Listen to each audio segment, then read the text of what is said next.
And we are live. Good evening, everyone. Welcome to Holy Crap, the Vlogcast. A Vlogcast that comes from a skeptical point of view to answer some of the questions of why. If Vlogcast started as a combination of spite and the Streisand effect because Dallin, Joey, and I really didn't want to stop doing what we were having fun doing, which was basically pissing off the locals. I just happened to be the one with a webcam and a face for radio. I don't. I'm just going with that. So, welcome down to the show. Yeah, it's another week of being indoors, cooped up, because, well, that's kind of what we need to be doing. So, as usual, let me go ahead and introduce you to everybody, because that's kind of part of my job. Top left-hand corner of North America, actually in the center square for you on your screen right now, Dallin. Good evening. Good evening. Sounded like you were ready to say something else there. I was thinking about, I'm just, just a stone's throw away from Insert City here, but no. Yeah, no, that's okay. You're currently in the Bruce Valanche slash Paul Lind spot right now. So that's perfect right now. Some people actually get better than at least it's better than Jim J. Bullock. Yeah. Yeah. Uh-huh. Yeah. I was also thinking Whoopi Goldberg, but yeah, no.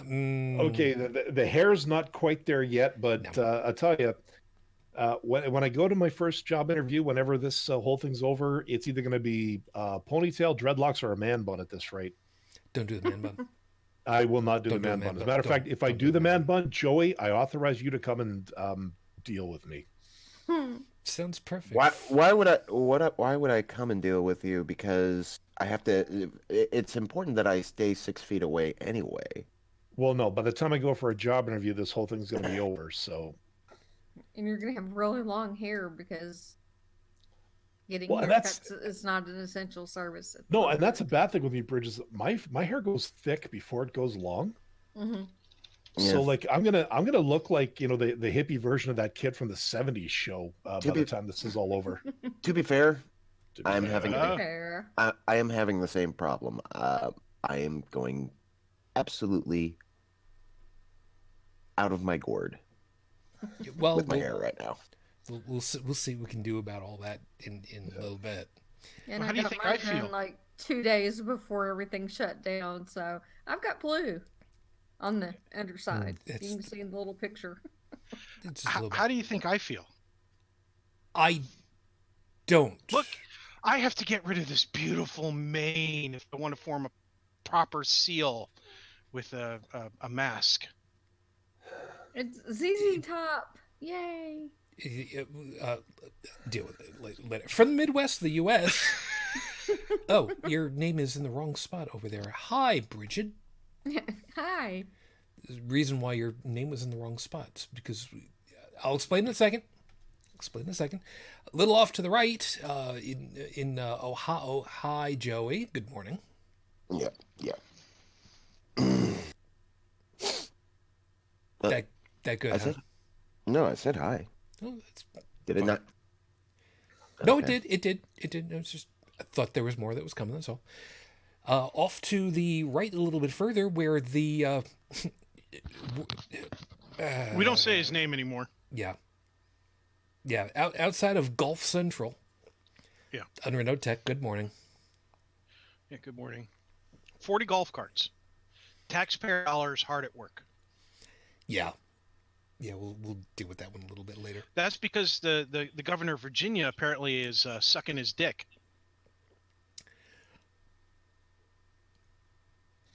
That's how I feel about it. Not going to argue. No reason to. And from over the water into Paris, France, where it's almost going to be daylight soon. Joseph, good morning. Good morning. It's getting a little bit lighter. There you go. We're getting used to that. So everybody, of course, hello. Thanks for joining us. We hope that you're all staying safe, staying away from everything. And for anybody that's wondering, yes, I actually did bring wine for a change. Because I haven't been able to get out to the gas station. There's a thing with that. There's a thing with that. I'll explain when we get over to the horrible scopes. You'll see. Dallin and Joey already know about it because we went through it last night. If you want vodka and you can get out to get it, Nope. it's worth it. But if you don't have to leave the house, don't leave the house. No, I'm not going anywhere. So, of course, as always, everybody, thank you very much for joining us. If you are paying attention live, of course, as usual, take advantage of the live chat, because on my screen, it's on that side of the screen, which means on the video, I'm actually pointing to the correct side. I didn't say right side because I didn't say left. It's the correct side. It's right over here, which means right now, Felis and Stephanie, hi, Hans. Good to see you. Seriously, I really do hope that you're staying safe. I joked with Dallin last night that, I asked him, well, did you guys get some snow or anything? And he actually said, yeah, kind of a little bit, which surprised me because I was just joking at the time. Yeah, no, and like I said last night, winter around here is like having an argument with a woman who yells and screams at you and then leaves the room slamming the door. And just when you think it's over, she rips the door open again, storms back in and says, and one more thing. Yeah, there's that. All right, before I go ahead and get over into my monologue to start everything off, is everybody okay right now? I mean, does anybody have any actual, like, health concerns, living concerns right now that I don't know that we can concern. No, seriously, it occurred to me when somebody posted a joke about with Trump standing up in front of the podium, and they did this little thing with the person in the background and everything. Normal me would have laughed my ass off, but I find that when it comes to jokes about the POTUS, I'm having a hard time laughing. I mean, I had a lot of bad things personally happen to me in my life that the average person who has that stuff happens can't joke about those sorts of things. I mean, we're talking the kind of stuff you go see a counselor over. I can joke about it because I can joke about everything. And I find that I can't laugh anymore. And that worries me, because I've always been able to laugh at even what I consider to be the worst of the worst. It was my coping mechanism for things in life that were just too painful to bear. I can't laugh at, and I'm worried. That's my concern. It's understandable at this point because you know how I said, and with the piece that I wrote up, the open letter to the communities, which did not get any traction at all, unfortunately. I really feel like it really needs to get out there. This is a marathon. I mean, you know how well we've been dealing with the early stuff in this presidency. Yeah. And the stuff has just been one thing after another, after another, after another for 3 years plus. You know, we've been browbeat on so many times and so many occasions with so many damn things over and over again. And this is kind of like that whole thing compressed. I totally understand what you've got going on right now. It's I never thought this could happen. I never thought there would be a point in my life where I couldn't laugh at something. I really didn't. And I mean, if it gets worse, yeah, my company provides the mechanisms and everything else, and I'll take advantage of them. But the fact that I actually got to this point, and it only took one person to do it, that partially scares me a bit. You're in that catch-22 situation. You got to be worried about how you're feeling right now, but the fact that you're worried about how you're feeling right now says that you're doing okay. And I use the scare quotes for okay. And I definitely have to maintain awareness of that stuff. I work with the government, for crying out loud. I work with the DOD. Yeah. You know, so I mean, yeah, my company is been pinging each and every. I gotta say, my company's been doing a great job of reaching out to its employees, having the people check on the people's, talk with them a little bit over the phone to catch up on how they're doing. My manager, he and I, we actually talk a little bit about our personal lives, not too deep, of course, because that would get weird. But you know, I he building a good relationship as a boss. And I'm hearing things from other people that I know in the company that their bosses are doing the same thing. So there's a lot of good people out there, and that gives me hope. Good. I'm very relieved to hear that. That's not easy to be able to do at this point. I haven't. Let me be clear. I haven't lost hope. I've just lost my ability to laugh at the POTUS. The jokes, particularly about them, even if they're particularly witty and catchy and really worth a laugh, I just can't laugh. You know, it feels like, oh God, I can't remember the actual skit, but it was something Chris Farley once did on Saturday Night Live, where he did remember when we went outside? That was cool. And it just based on what you said there, Tech, all I can think of is, someone like me sitting around going, remember Kofefe? Yeah, that was funny.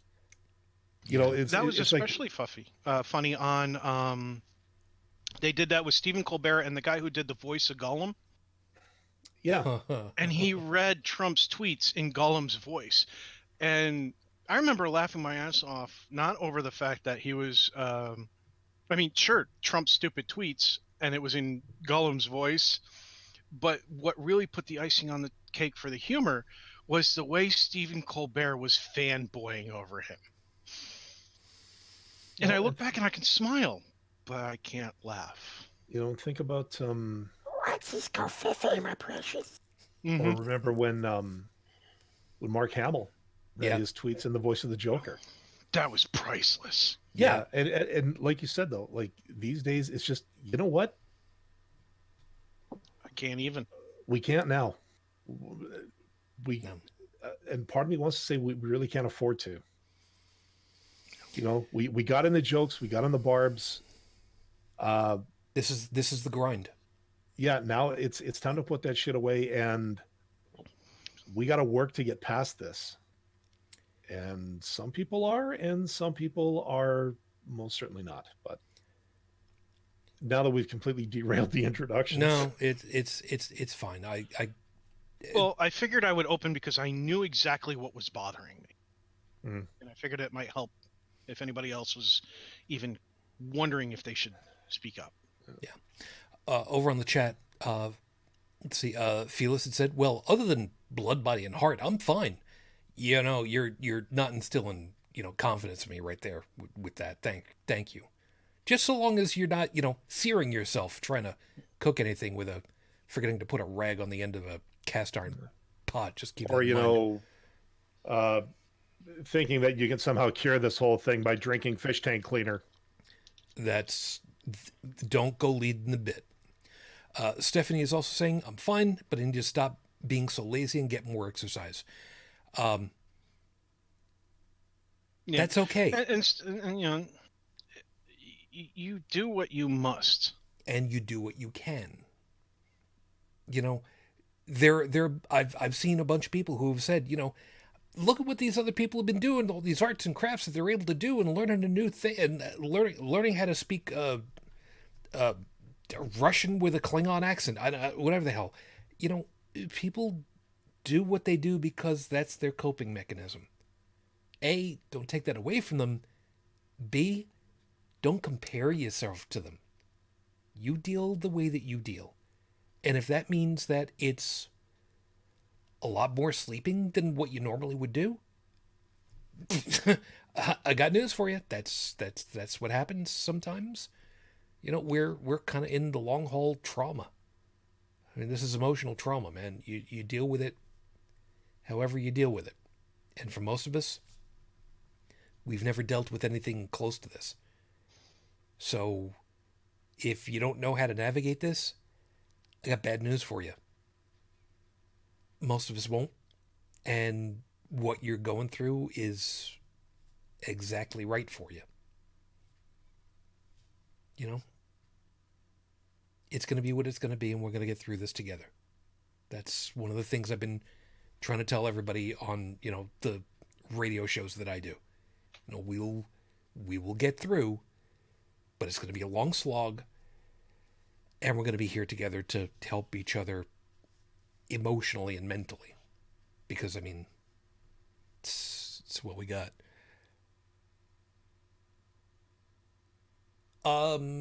We lost Joseph. I guess we lost Joseph. We'll see if he gets back in.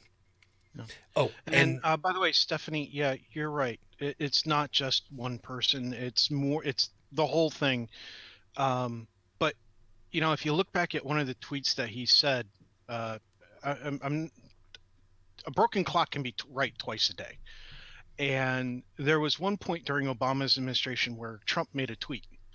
And that tweet was, regardless of what's going on, he basically said that the responsibility, the buck stops at the presidency. And he wasn't wrong. I don't like the man, but he said something, he made a truthful statement. It's like as if he went on the air and went 1 + 1 = 2. The stock market might rise 500 points if he did that. See, that's what I mean. I know it's a joke, it's funny, but I couldn't even laugh at my own joke. But the point is that was a truthful statement. And it really does stop there. And unfortunately, because where it's stopping, it's not anywhere you can get off. It's just train tracks leading off the edge of a cliff. The governors and senators and local legislators and politicians are having to take up the slack. And speaking of missing people. Yep. Welcome back, Joseph. Yeah, sorry about that. I had a little maintenance oops. No worries. I rebooted my computer an extra hour early to be on the safe side. Yeah, it's a good thing I did. It was grinding for a good, 20 minutes. I left the computer to let it do its thing. I come back to it. It had rebooted itself. So I'm staring. Let me guess, the infamous Windows update? Yeah. Yep. Mm-hmm. So it had rebooted into Linux because that's the primary boot. And I'm looking at it going, that's not, why can't I log into, okay. Rebooted, and then right now I've got an NVIDIA driver that's saying, hey, I'd like to update now. No. Yeah, the NVIDIA driver, wait till we're done the show before you do that one. Mm-hmm. Exactly. Maybe it's trying to tell you should be using Linux. I've tried, but I've got audio driver issues there. That's why we're using. Yeah. But anyway, you're missing audio drivers? No, there's an audio configuration that's a problem that I've never been able to solve over several years. I don't know exactly what it is. I've tried to fix it before. It's a big old pain in the butt. But you know what? This works. Well, okay. So how about I get us actually properly started now that we've kind of done a little bit of check-in. So there we go. Let me go ahead and do that. So with 5 minutes on the clock for you, your 5-minute freestyle starts right now. Responsibility. Dallin alluded to it already. The idea that once upon a time ago, one of the presidents of my country said the buck stops here. And the whole idea is that the premise is simply that when everything is going on, the ultimate authority, where the ultimate responsibility is at the top of the food chain, the top of the pyramid. In this case, that's the federal government. The head of that government is the president. And that goes for pretty much any country. It could be the prime minister. It could be the king or queen. It could be whatever term that they want to give. It doesn't really much matter. Ultimately, the top responsibility is the top of the chart. And we've got a decided lack of responsibility accepted right now. In my country, very specifically. Something that came out, I forget exactly when it was, but within the last 48 hours, my president has said, 3M, yeah, all those N95 masks that you're making, yeah, that's great.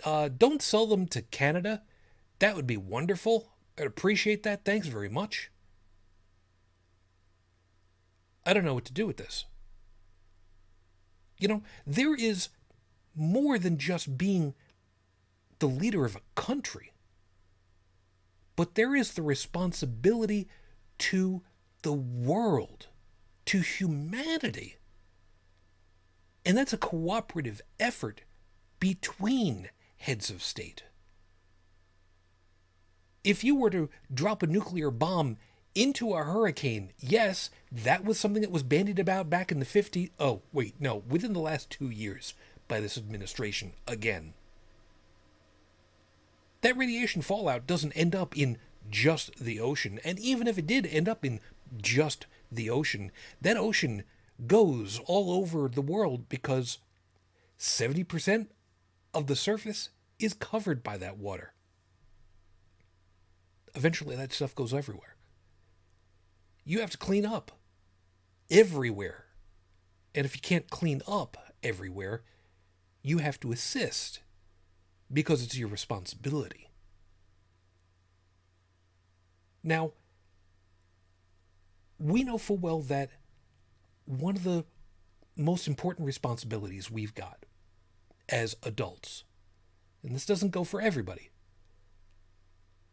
is for our new generations, our children, the ones who don't know yet what's going on, the ones that don't have the experience that we do. I've said this before, a buddy of mine who unfortunately, died earlier this year, the guy who was my ham radio mentor, he taught me something way, way early on that I have always remembered.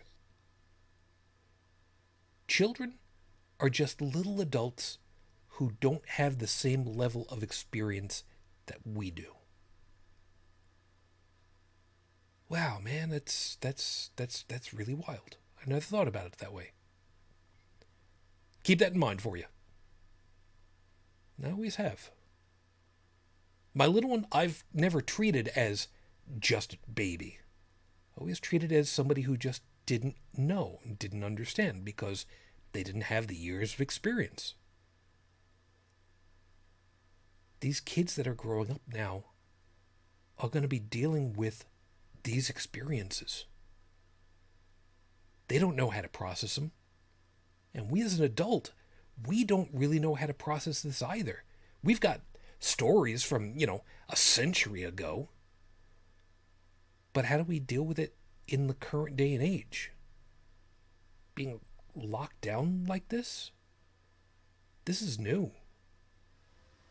I mean, for a winter snowstorm for a couple of days, a week, sure, but a month? Before summer vacation has even started? Wondering what's going to happen with our graduations? Our diplomas? We're not going to be able to check out colleges that we want to go to before we even sign up? Are we even going to be able to start on time? Our responsibility, our direct responsibility is to them. We can't run a country. But even if we are scared out of our gourds, and I'll tell you right now I am, our responsibility is to them. And maybe that's even scarier to me than damn near anything else. This is episode 305 on the docket, Your Honor. Assumptions can kill you. And, part of this came through because of the churches that want to stay open right now. And there we go. That's the way it's supposed to be. Because they think that, they can proclaim COVID-19 proclaim coronavirus as being gone and dead and in the name of whatever deity, and they're claiming. See, the biggest problem of it is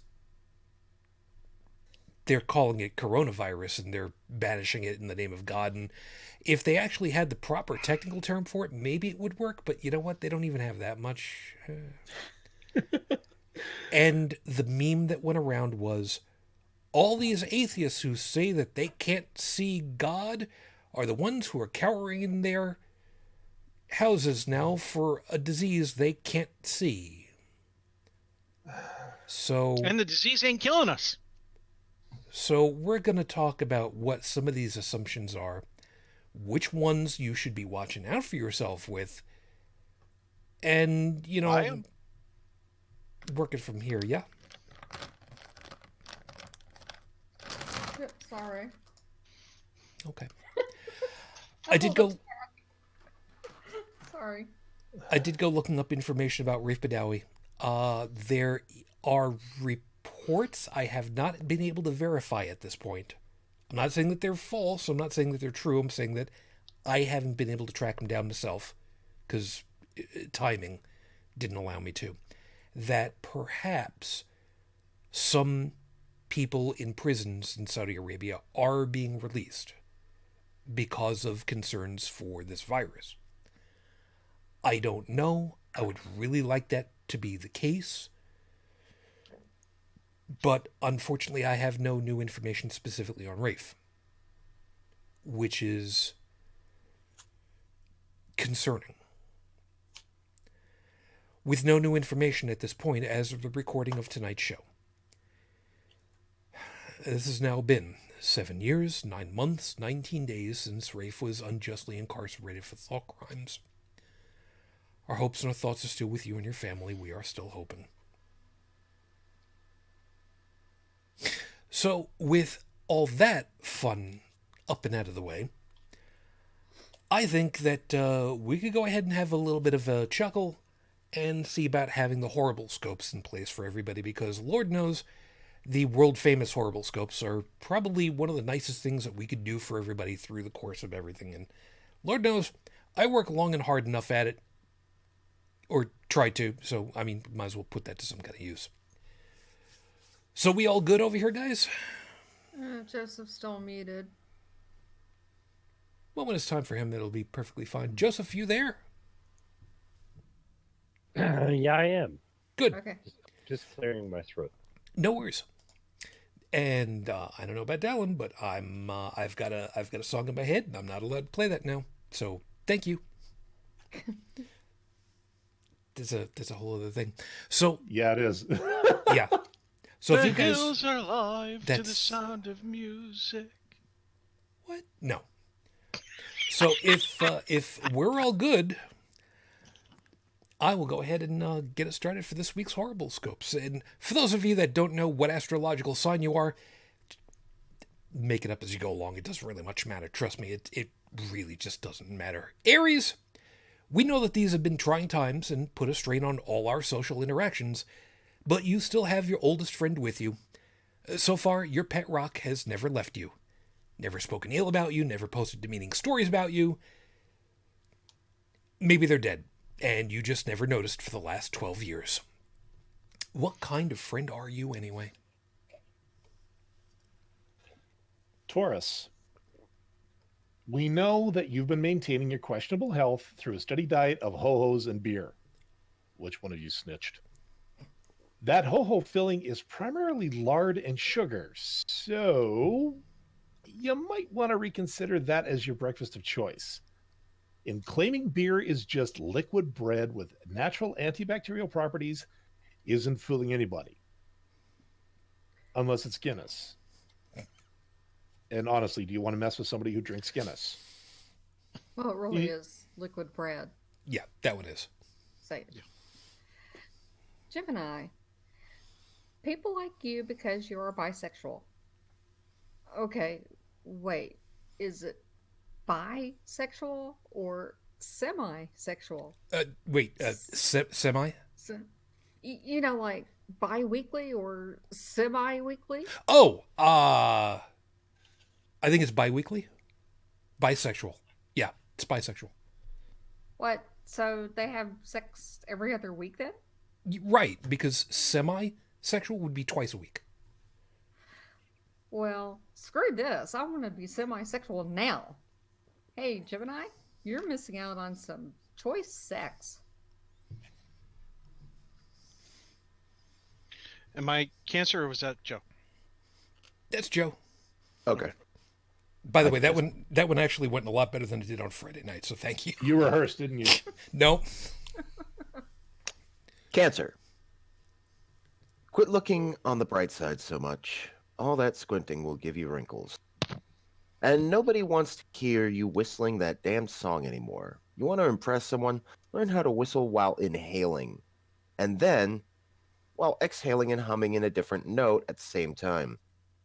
And before you ask, yes, those are both legit skills you can learn how to do. I know how to do the inhaling one. Leo, dovetailing on that, remember the old expression, if you stare into the abyss stares back at you? Well, once you're a parent, you learn how to do exactly that and not flinch. Looking into the soulless eyes of your children as you try to explain what they've done wrong and how to fix it will teach you this valuable skill. Maybe don't have red-headed kids anymore.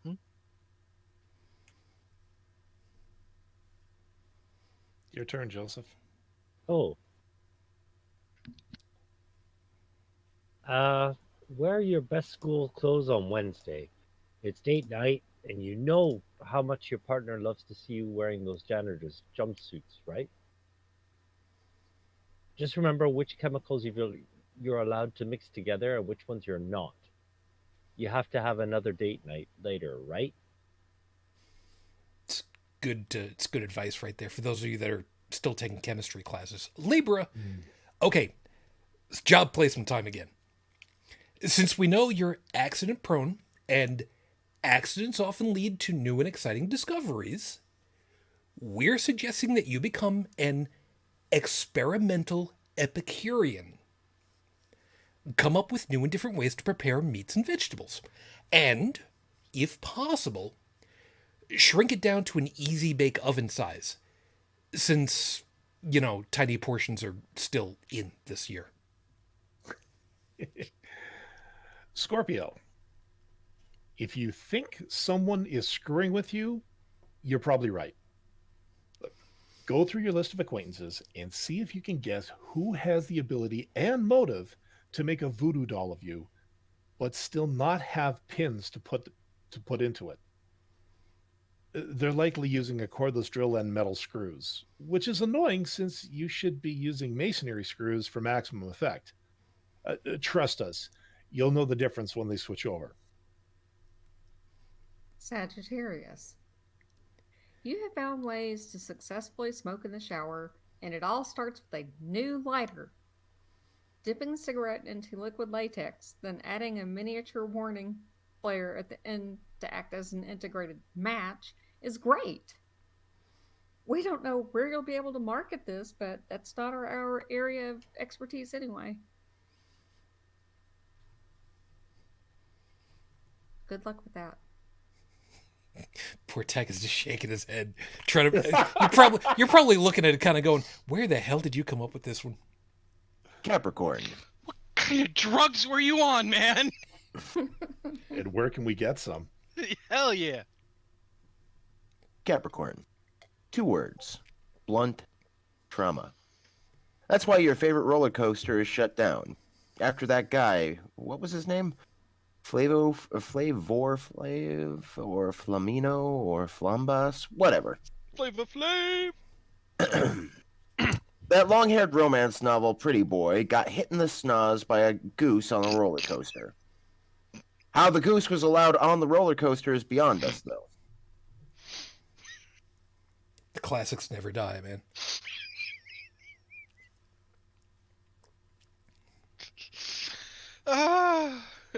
Aquarius. This is the age of... Not anymore. You will be mistaken for a celebrity you detest. Even worse, it'll be from when they let themselves go for a role in a college film project.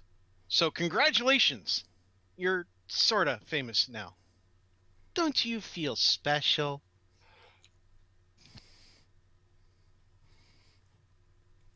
And Joseph, you got the last one. Lovely. Pisces.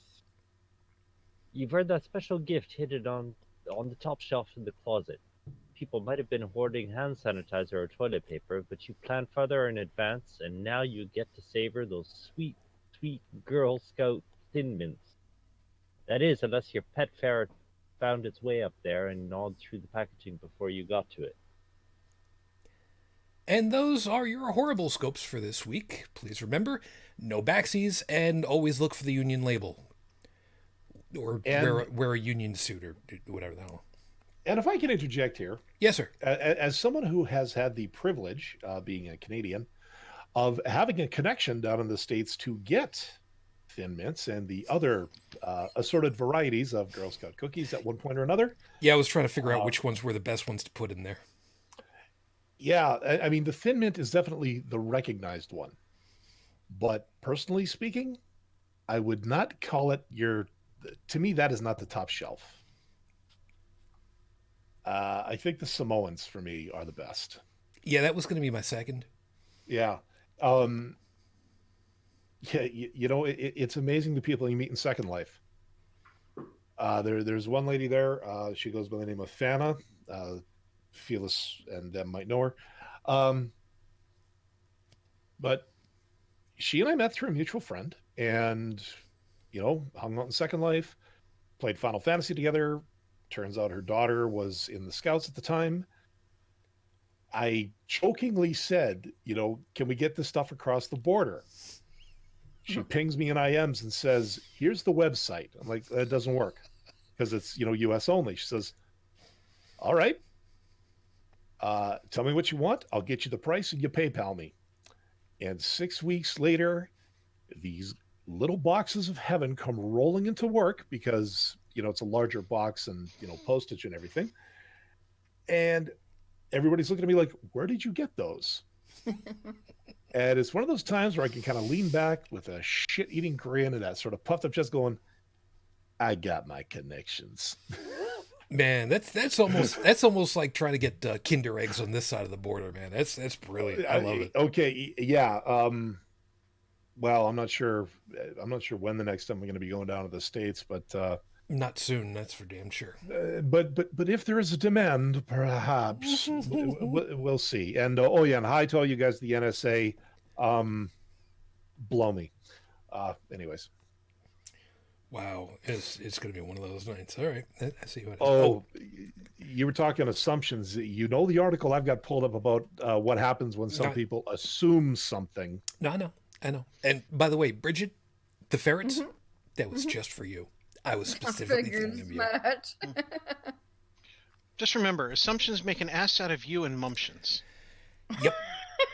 So let's go ahead and start with one item. Item number one.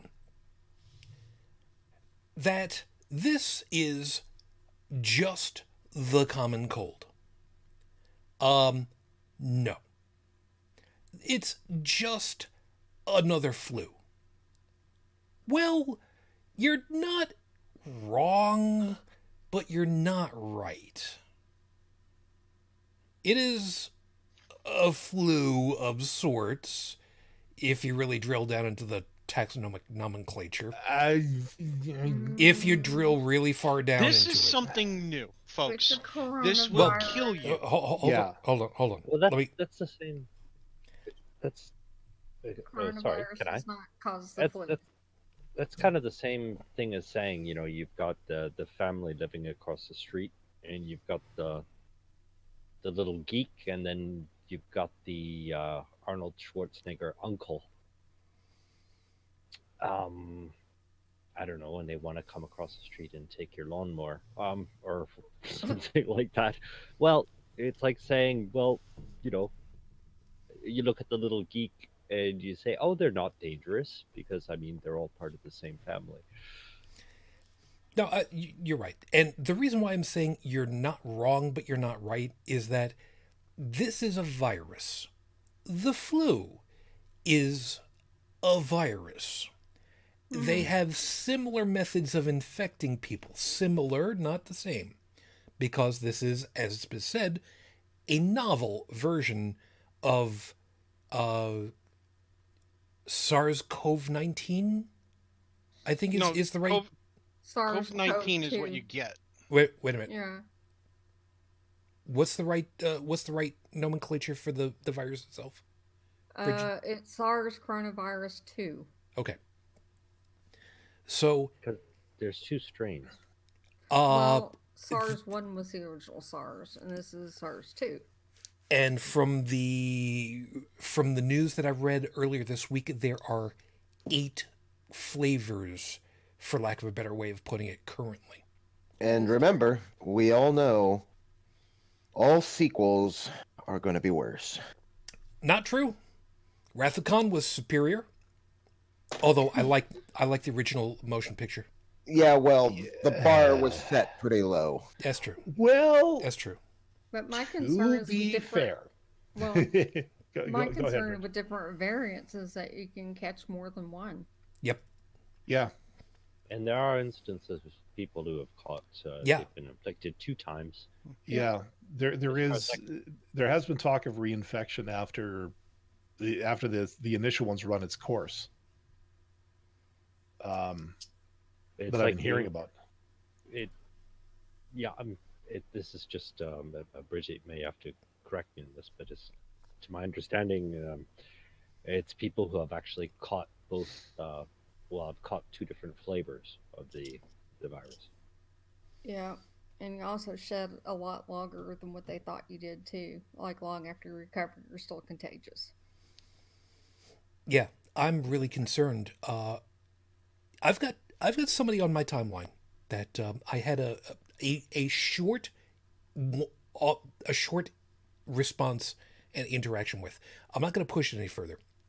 Their thing was that they've got kids who are seeing the infection numbers along with the death numbers, and they're really getting scared about that. And what they're saying is, look, why don't we have the numbers about those who are cured or coming out of this whole thing? And I tried to explain, we as the public don't need to know how many people are currently infected. We don't need to know how many of them are recovered. I'm not going to say cured. I'll tell you why in a second. What do you mean by need to know? Hold on a second. I'll answer that. But what their thing is, why is the news concentrating so heavily on the downer part of the news? The doom and gloom, the scary part of it all. And my answer to that was, what we need to know, we the general public need to know, is not how many people are recovered. We don't need to know how many have died. What we need to know is how many new confirmed cases have materialized. Because that will help us to better understand how is our isolation doing to try to mitigate this and smooth the curve, or flatten the curve, I believe is the right term that they're using for it, to Right kind now of it's not very go along good. with that. But that alone, it's not enough. You also have to consider the number, because it's a virus that spreads exponentially depending on population concentration. So you really have to consider also how many cases there are per capita. Like, Agreed for and example, true. the statistics for number of illnesses per, I think on Worldometer they use the 1 million bracket, Mm-hmm.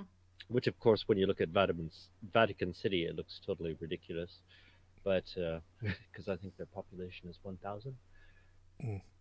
so that doesn't fit into that statistic. But anyways, just consider like everything. And I don't respectfully, I don't quite agree with the need to know. At least maybe I wouldn't phrase it like that, because I mean we need to know everything we can, And if we're going to come up with a rational decision on what to do in face of this, we have to have the whole story. Okay. And something to consider also, in the amount of deaths. I have questions about every part of this statistic because, I mean, even the reported cases. Well, how many cases are there where people are showing just mild symptoms and they're staying at home? They're not even on the register for that. No, Um, you're quite right. for And death, you have to also take into account when they were inflicted, how long they've been in the hospital, and the level of health care they're getting.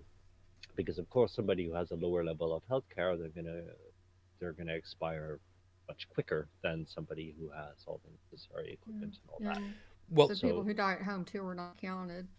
Yeah. well, unless they actually run tests on the corpse, but then That's an exception, though. exactly. Now, to go along with what you were saying, I understand what you're saying, where we don't necessarily need to know that, but let me explain my rationale for saying it that way.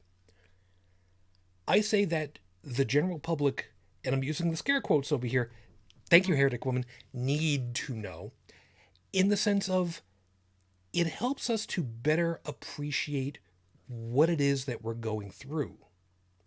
Because if we better understand we're flattening the curve, we're cutting down the number of new infections, if we can actually see the progress that we're making, there's a little bit more relief for the general public to go, you know what? Okay, I'm going a little stir crazy, but if it's helping that retirement complex over there to not get sick, you know what? Okay, I can put up with another week of having manwitches. That's the reason why I'm saying it that way. But the thing is, right now, it's not flattening at all. It's still going up exponentially. Yeah, Like yesterday, we had a little over 28,000 new cases. Today, we had a little over 34,000 new cases. Tomorrow it's probably going to be, 37 or 38,000 new cases if we keep on the same curve. But that's Yeah, the thing. and That's the thing with exponential numbers is that Mhm. if you've got if you take a single point and do you know that thing? There's this sort of analogy where um, somebody put a grain of rice on a chessboard. Take a chessboard, take all the checkers, put 1 grain of rice, and then 2 grains of rice, and then 4 grains of rice on each individual square. And by the time you get to the end, um, you've got like a football stadium full of rice. right. But imagine without the confinement, there's 10 chessboards doing the same thing. yeah, Yeah, and I just looked up the information. The current information for the U.S. currently,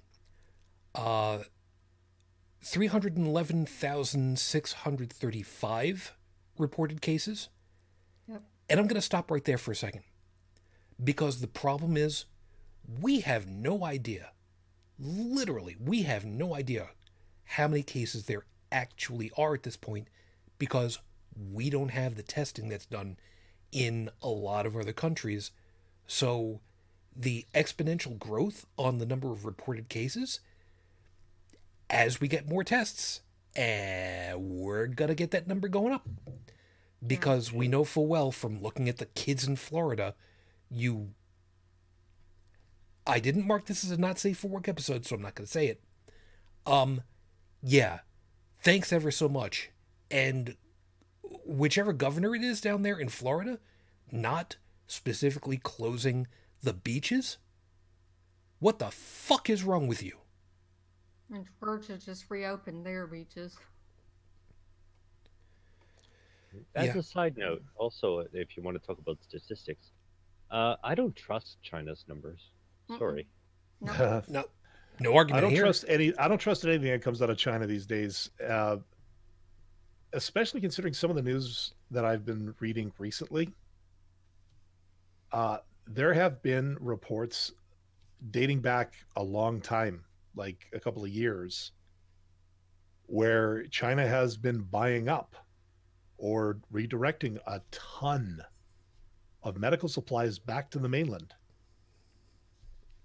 And then there was the whole thing where there was a shipload of masks on their way to the States, and they were turned around halfway when the outbreak happened, because China was able to exercise that kind of control because they're authoritarian. Even though it was an American-owned company that was manufacturing products normally to be re-exported back to the United States, that was part of the deal. That's why they outsourced.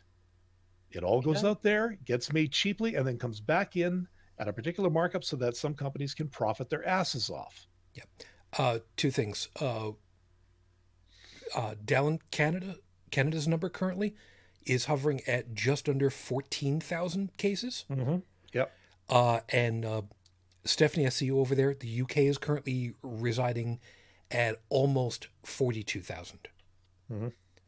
As a kind of a delivery snafu, while we're on the subject, this probably has to be confirmed, but France was waiting for a shipment of Yes. a few million masks, and it seems that their order was Cancelled. outbidded by the United States. Mhm. Oh, I'm gonna get to that in just a couple of seconds. Yeah. But and as an aside, currently France reported numbers are almost 90,000 cases. Worldometer, if that's what you're looking at, Yeah, Mhm. yeah, that's what I'm the- currently reading off of. that huge spike of 23,000. Don't that's a mistake. That was a correction or something. Yeah, there's I think that for the day it was 5,800 or something like that, according to official sources. Okay, so I'm only as good as the information I'm getting off the site that I'm working with. So fair enough. I will take my mea culpa on that one. All the sources.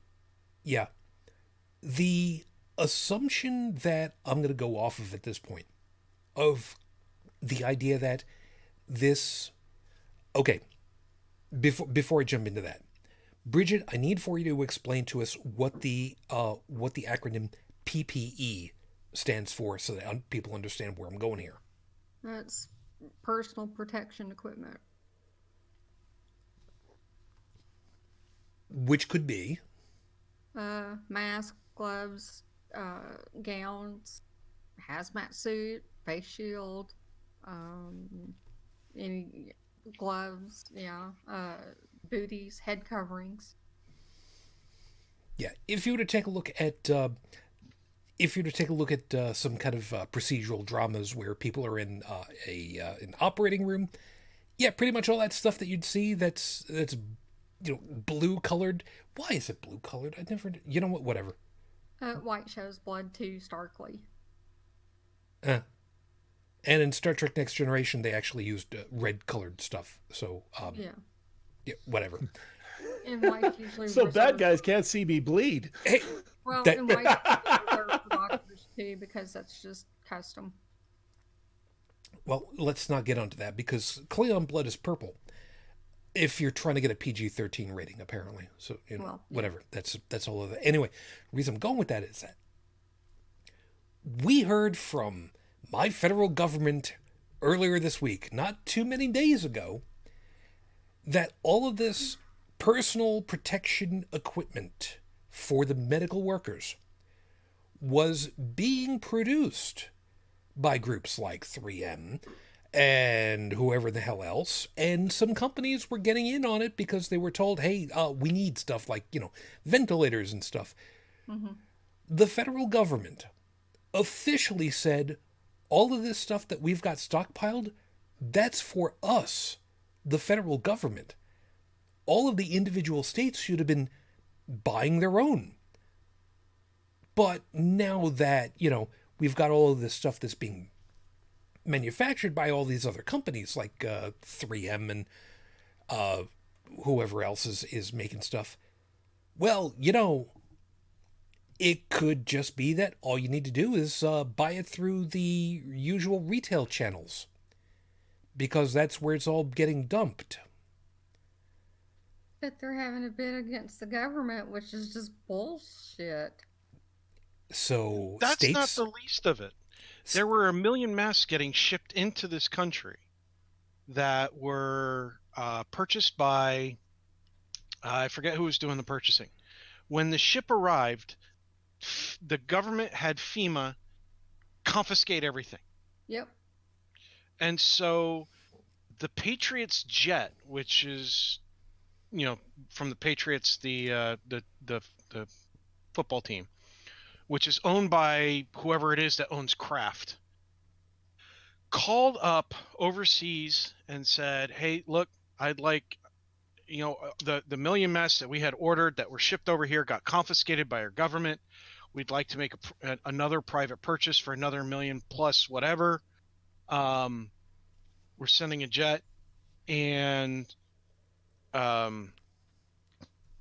the owners of Kraft, they didn't make the initial 1 million purchase. I forget who did, but they were doing it on behalf of that entity, that where all theirs was taken away by the government. And so what we have here is we have our federal government taking away and confiscating, which of course there are certain laws in effect that allow the government to do this under certain kinds of times of war, times of pandemic, and so on. Yeah, and it's so called forth. the Defense Measures Act. Right. And our head Cheeto used that to steal, basically, Mm-hmm. Yep. and then redistribute amongst the states where the politicians are properly sucking up to the president to make him feel like he's got a big dick. Mm-hmm. and if anybody wants to go ahead and question that, please go back to earlier this past week or two, reminding you that it is currently 5 April. Look to the bottom half of March 2020 and see what was being said about, well, I don't call that, what did he call her? That woman in That Michigan? woman. Yeah. Mm-hmm. Yeah. I don't call that woman in Michigan because she just doesn't like me. Yeah, I and have- he instructed Pence not to talk to her either. Yep. I'm sorry, but you have to have a really tiny penis as a man. I mean, we're talking microscopic here to be that insecure about what somebody else says about you that you have to go around. Now, don't go around talking to this person because this person made me feel bad. It's like, dude, Trump, seriously, man, if you've got a micro penis, there are plenty of people who live normal lives with one. You need to learn. I'm right here. Well, I'm and right goddamned here, And the thing with not allowing shipments of masks to go to Canada, if I was Yeah. Justin Trudeau, which I'm not, I would be a real jerk about it and go, well, I mean, it would end up getting people killed, which would be unfortunate. I would forbid my nurses from going down to the States to work and help out. Okay, I would now, just say, you're cutting Yeah, off now- the masks, so we're not doing well- nurses. Now, that being said, That's nasty, but that's what No, I would no, be no, very no, tempted no, no. to do. There's That- more than that. Look, hold Go ahead, on. Dylan. that being said, okay, Trump did what he did, and that's all there is to it. Mhm. You can yell and scream about it all you want, but the fact is, he enacted a War Measures Act, or the equivalent thereof, to seize the mask. Yeah, we got screwed. I thought I heard something earlier today about Justin basically saying, "We'll remember this." As an aside, by the way, Seeker, do see you over there. Hi, welcome down. Yeah, and if memory serves, wasn't there a little something that said that the pulp that's necessary, the wood Yep. pulp to manufacture this stuff, is That's on the exactly where north I was side going. of the border? Yeah, the pulp and the cloth for these masks that we make here in the States, we get them the material sourced from Canada. So if we close that trade border, that trade route, Canada's going to have all the materials they need. Guess where else 3M manufactures besides here in the US? China. Yeah. Guess who hasn't closed their trade borders? China. So if we do this stupid stunt with Canada, I would not blame a single person in Canada if they went, okay, fine, great.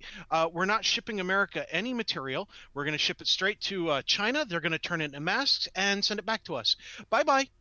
Actually, I wouldn't blame him one bit. No, what I would actually say, fuck it, we'll make it ourselves. Yeah, that's the first thing There that's you coming go. to my mind. I mean, And- doesn't And 3M? imagine all the Nice. jobs that would create. Yeah, Well- well, wait a minute. Doesn't 3M have manufacturing plants in Canada? Oh, probably. Yeah, I was thinking. If they don't, they probably do now. But being nice works both ways, and these are our allies we're talking about. You don't go out and screw your allies, but Trump does. Yeah, Well, let's. Yeah, the thing is, he's doing that because, and I mean, okay, Because he's stupid. no, It is. look, It's a look, dick waving match. let him finish. Let Look. him finish. I don't like the guy, never have, Here's to you, man. but right now, he's dealing with something that the last president that had to deal with this was one that had to deal with the Spanish flu. And I'm calling it that because that's the colloquial name. Shut up. No, that's exactly right. That is, yeah. But whatever. He's in full on panic mode right now. And if he does anything to cast suspicion that he's not putting America first right now, that's blood in the water. I don't necessarily like what he's doing in terms of seizing the materials and stuff like that. But he's been screamed at in office. Why haven't you invoked the Defense Protection Act already? To which he's actually answered, "Actually, I did." He did. Like but there's a whole lot of back and forth. Hold it. Okay. Like I said, I don't like the guy. I don't respect him at all. But he's panicking because your country is panicking. We can sit here and be, rational, like, well, if he just done this or just done that. But he's the not six of us- confiscating it for the You- right let reasons. him though. let him finish. Let him finish. The six of us are not worried about the wrath of 300 million people being whipped up into a fanatical frenzy that's going to make the road warrior look like Sesame Street. But how much more of a frenzy are they going to be in when he's confiscating this stuff and not sharing it out to the states, which is what it's supposed to be for? That It's hold on. Okay. There is there any documentation or anything as to say that that he is distributing it only to people who like him? Hold it right there. We have it worse. What I was talking about before, where the stuff has been ordered to be produced through the War Powers Act. The production is happening and is going through the traditional commercial channels. They're not being sold to the Fed to be distributed to the states. They're going to the open market to be sold through the traditional commercial pathways, which is where we were saying earlier, where states are bidding against states and countries are bidding against countries on the open market in order to get these. It's even worse than that. And in case anybody has forgotten, and I know that Dallin remembers this very well, in September of 2001, what happened to all those Americans who were stuck on airplanes that were all over the Atlantic Ocean on the way over here? Does anybody remember? Because I know that I do, and I know that Dallin does. I can't remember the name of the airport off the top of my head, but I know exactly where they were directed. There was a particular airport, I believe, in Newfoundland. That's one of them. That opened up their doors and said, "You know what? Yeah, come here. Yep. We'll make sure that you're at least taken care of until you can go home." And people were actually voluntarily housing people in their homes. Mm-hmm. Not government folks, just John Q. You know what? I don't want to say John Q. Public because that feels like an Americanism. It feels like there should be something nicer for the Canadian folks, but whatever. You know where I'm going on this. And there are some people who have said, you know, we did good by you guys. This is a little bit bigger. What the actual F? That's I actually. want to. That's Well, the you know whole- what? Hold, If we had hold it, Joseph. if we had a Hold- prime minister with a spine, Hold it. maybe Joseph, that'd be okay. Joseph, go on.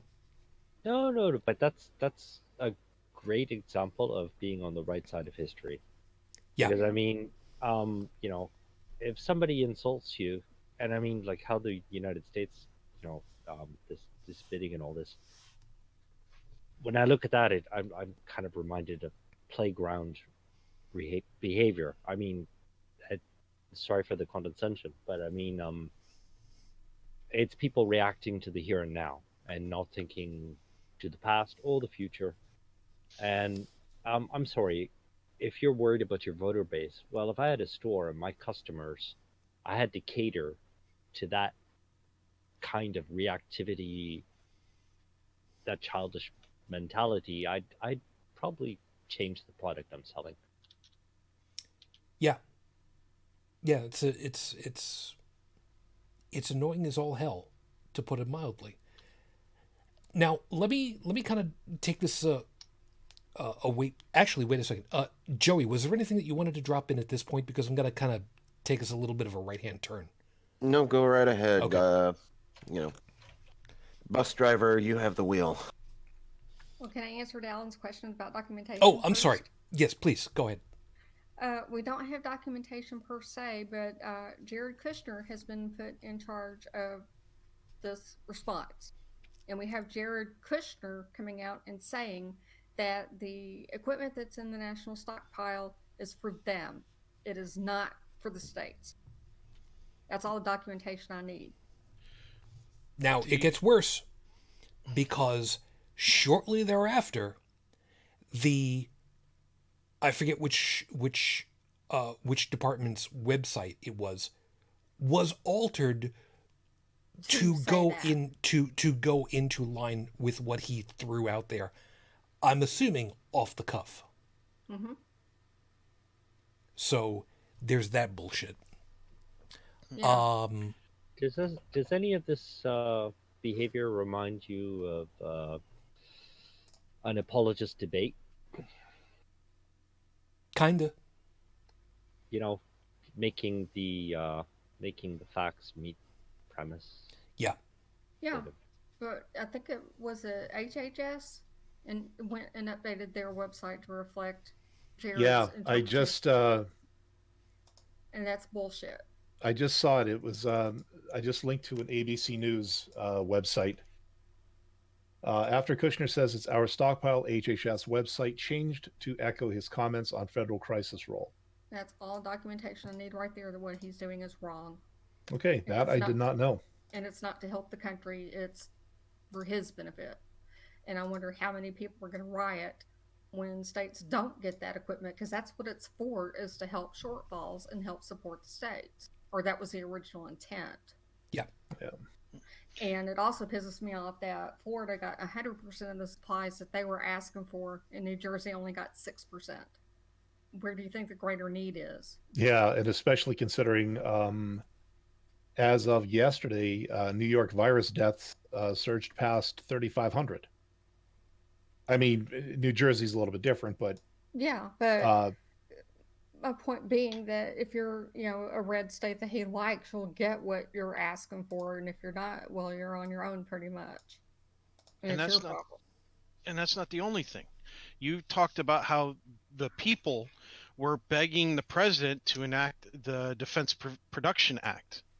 And he did, but he did it, or the Defense Production Act, but he did it after the fact. When companies were saying, look, Mr. President, we want to make these ventilators, we want to make these respirators, we want to make these masks, please enact this act. The reason why the companies were asking the president to do that is because one of the provisions in the act prevents any of the designated materials from being hoarded and or price gouged, which means that now the manufacturers that want to make these things have a guarantee that it's not going to cost them their company to buy the materials anymore. That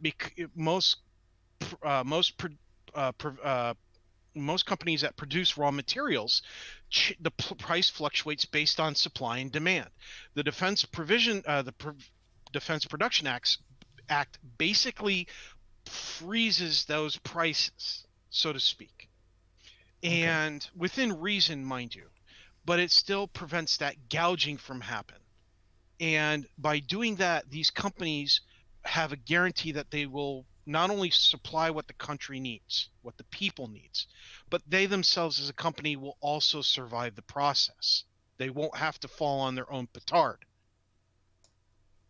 When GM started early manufacturing ventilators, and when Trump finally got around to enabling the act, instead of saying, hey, look, GM got an early start, good on them.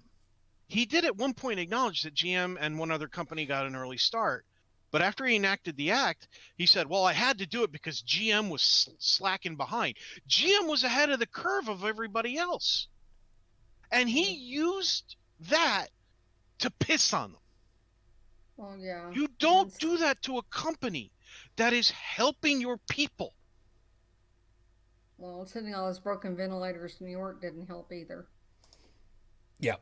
Every single one of them was broken. Or the ones that had mold on them. That was great. Yeah. You know, the masks that got sent. Yeah. This man is a murderer. He has murdered thousands of people. There are thousands more, tens of thousands that will probably die because of one man's ego. Yep. He is a narcissist to the nth degree. He needs to be the textbook example of what it means to be a narcissist, the poster child. If he wants to be first at something, he can be first at that. I will not disagree with it. That's how we see it from our rational point of view. But I mean, or our better informed point of view, or people from the point of view of people who look at a larger perspective. But what disturbs me most about this type of behavior is that the person that's the source of it, they don't realize the extent of their own evil, for the simple fact that they don't think about it. They think, well, if I don't think of it, if it doesn't enter my brain, it doesn't exist. That seems to be how they operate.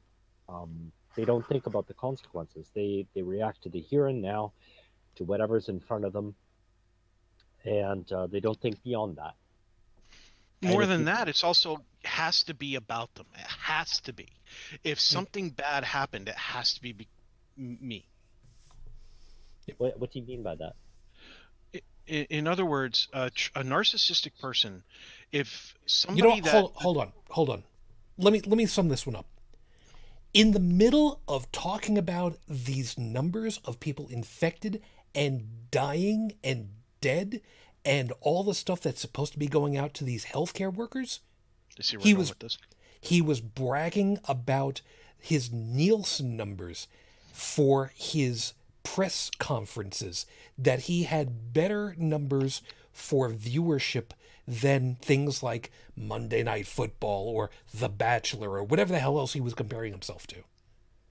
If it takes a fucking pandemic to increase your popularity, well, you're not really much of a person. Yeah. I'll say and he doesn't see that.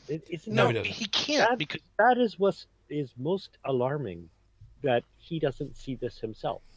That he's making a joke of himself, actually. If this were joking, if this were a joking, a circumstance for joking, yeah, whatever. It's not when he gets on stage, if you watch his next his daily wonderful report to the people on television, and he has to have other people speaking, especially if those other people are women. Watch his micro expressions on his face if you're able to observe that. There are some people that can, some people can't. Watch his body language, how he holds his arms, and how he looks at people when they say things. He can't stand not being the center of attention. He can't stand when a woman is talking The man hates that, absolutely, especially if what she has to say in her professional capacity contradicts anything that he said when he was bullshitting in front of the microphone. Seeker has got two items over here. One, remember Trump kept a cruise ship from docking to keep the diagnosed numbers down. True. And he admitted as much, which kind of goes with the whole damn thing, which is, Dallin, you used the word first. Do you think that qualifies as evil? Did you say evil first, or was it Joseph? It was either Joseph or Tech.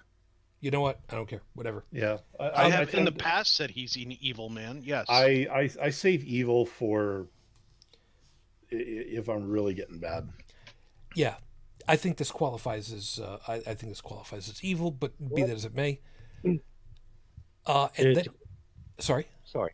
Yeah, to quote, to be kind of for the irony of it. Well, there's a very famous Bible quote. Forgive them for they. Well, no. Let's extract the forgive them part. But they know not the evil they do. How timely. I would, but to forgive them, well, they have to realize their own error. Otherwise, they're just going to keep making it. You know, be that as it may. But had also said that why are states forced to bid each other for then why are states forced to bid each other and FEMA for masks and respirators after Barr said DOJ was going to go after businesses causing a bidding war? I'm gonna sum this up very quickly. I don't believe jack shit coming out of anybody that has been appointed by this president. I will not believe any damn thing, especially from what's his current. You know what? Fucktard Barr. Kushner. Kushner. Oh, Barr. Barr. Both. Could be either of them. The only good thing that this damned administration has done is sent a cease and desist letter to Roy Moore. So that's about the only thing. You know, here's how bad this has become. Mike Pence could do a better job than Trump. He already is. And that's a damn And low he's bar. screwing shit up. Yeah, Yep. exactly. He's at least speaking as if he were somebody that were in charge, even though he's doing jack shit right. But at least he sounds like he's trying. And You know, if Trump really wants the market to go up, if he really wants people to calm down, then he needs to stop being in front of the camera. He needs to let Dr. Fauci and all the other scientists and doctors who know what the hell they're talking about actually get up there, give the guidance. He needs to be in the background, the place he can't stand to be in, writing the legislation that matches along with what the doctors and the scientists are saying. And then when it comes time, he can go, hey, look, I've been listening to all the people, the really smart people, and I've enacted this policy based on everything that they had to say. It is now your duty as Americans to follow these guidelines. And then sign it, poof. Guess what? You want to talk about approval ratings? Right there. That's the way you do it. You know what? I'm going to shut you down right there because what I've seen, this is how it would go. He couldn't do it, of course. No, let him talk. Because I'm gonna make that right turn when we get done with that one. The left would do it this way, or would say it this way. Right now, he talks too much. Shut him down. Deplatform him. Shut him up. He's not helping. So he does. He does exactly what you say, Tech. You know what happens the next day?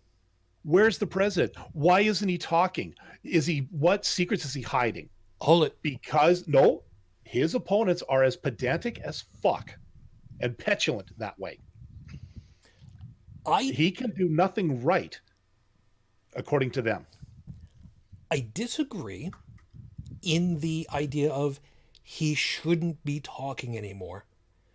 Because what I have heard so far, and again, this is anecdotal, is he should be saying different things. I'm diluting it. I'm condensing it very highly at the moment. He's not saying anything that helps people to help them be more comfortable, to God, I don't remember what the right terminology is for it. Basically, he is not being the presidential, okay, we've got things to do, we've got a way to go, this is what we've got to do, we've got to go through this together, here we go. He is not a leader. He has been, you know what, I'll leave the rest of that aside. He has not been a leader of people. He has not been an inspiration to people. So, To a certain base. to a certain degree, I agree with what you're saying, but not completely.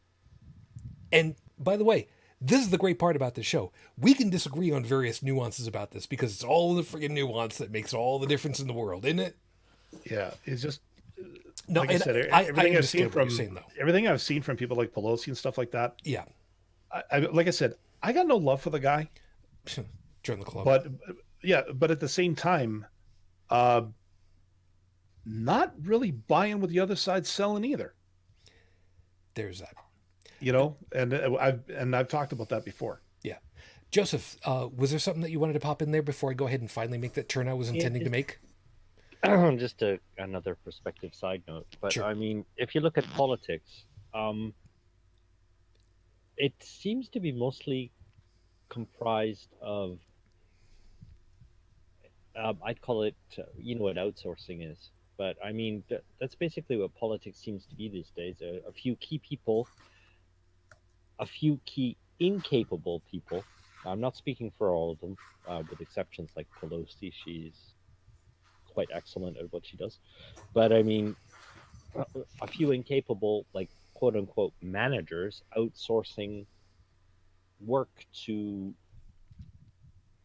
capable or people who are supposed to be capable.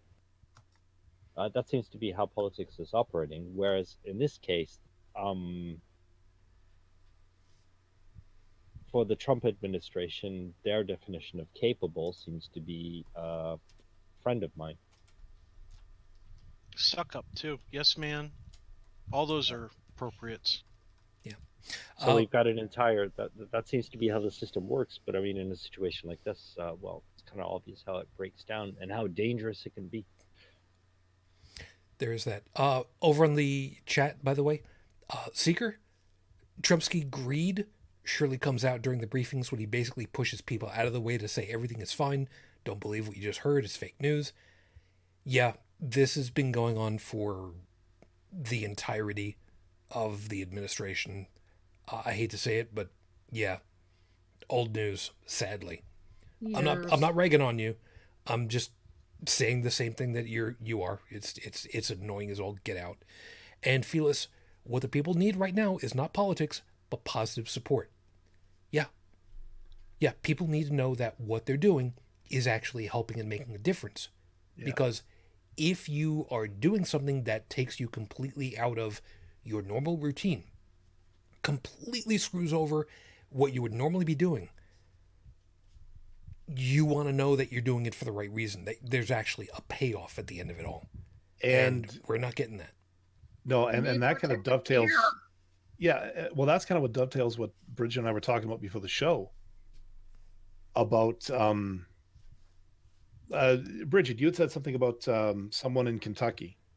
Oh yeah, there was cases in Kentucky of people who tested positive for coronavirus that were on home quarantine, and they broke the quarantine, so now they're wearing ankle bracelets. Yeah. I think that's terrific. Yeah, this is kind of part of where my right turn is finally coming in. There are groups. Nice fashion statement in that picture, by the way. Yeah, matches her shoes. Yeah, it does. Fortunately, Yeah. Lucky them. Put some little sparkle pony picture stickers on there. Maybe a couple unicorns or. I mean, what kills me is in this state we have people that are griping because, oh, I can't go to Cheesecake Factory on my birthday, and I'm like, well, why don't you order it and pick it up? And it's not the same, and my freedoms, and this is illegal. And this is what I got to talking about with her before the show started, was talking about having to step out of your not, I won't say comfort zone, but your normal, your routine, Your routine. and to know that it's doing good. Yep. But the trouble is, you've got you silly Americans have this thing you call freedom and the entitlement thereof. I mean, it's all in your declaration: life, liberty, the pursuit of happiness, or however it goes. Mhm. We're dealing with something that, and Tech, you talked about this. Like, this is something several generations have not seen in a very long time. We don't know what we're doing.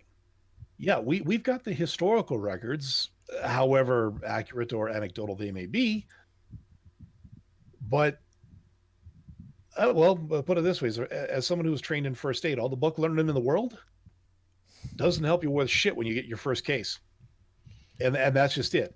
You could have been as book smart about this as you wanted to be, but when it hits, you're lost. It's And just like being held up at gunpoint, you know? yeah, You but don't people, truly know how you're going to react until it happens. yeah, and now you've got orders in states for people, like stay home, distance yourself from people as much as possible. Mhm. And of course, you've got people going, but My you're telling me, freedoms.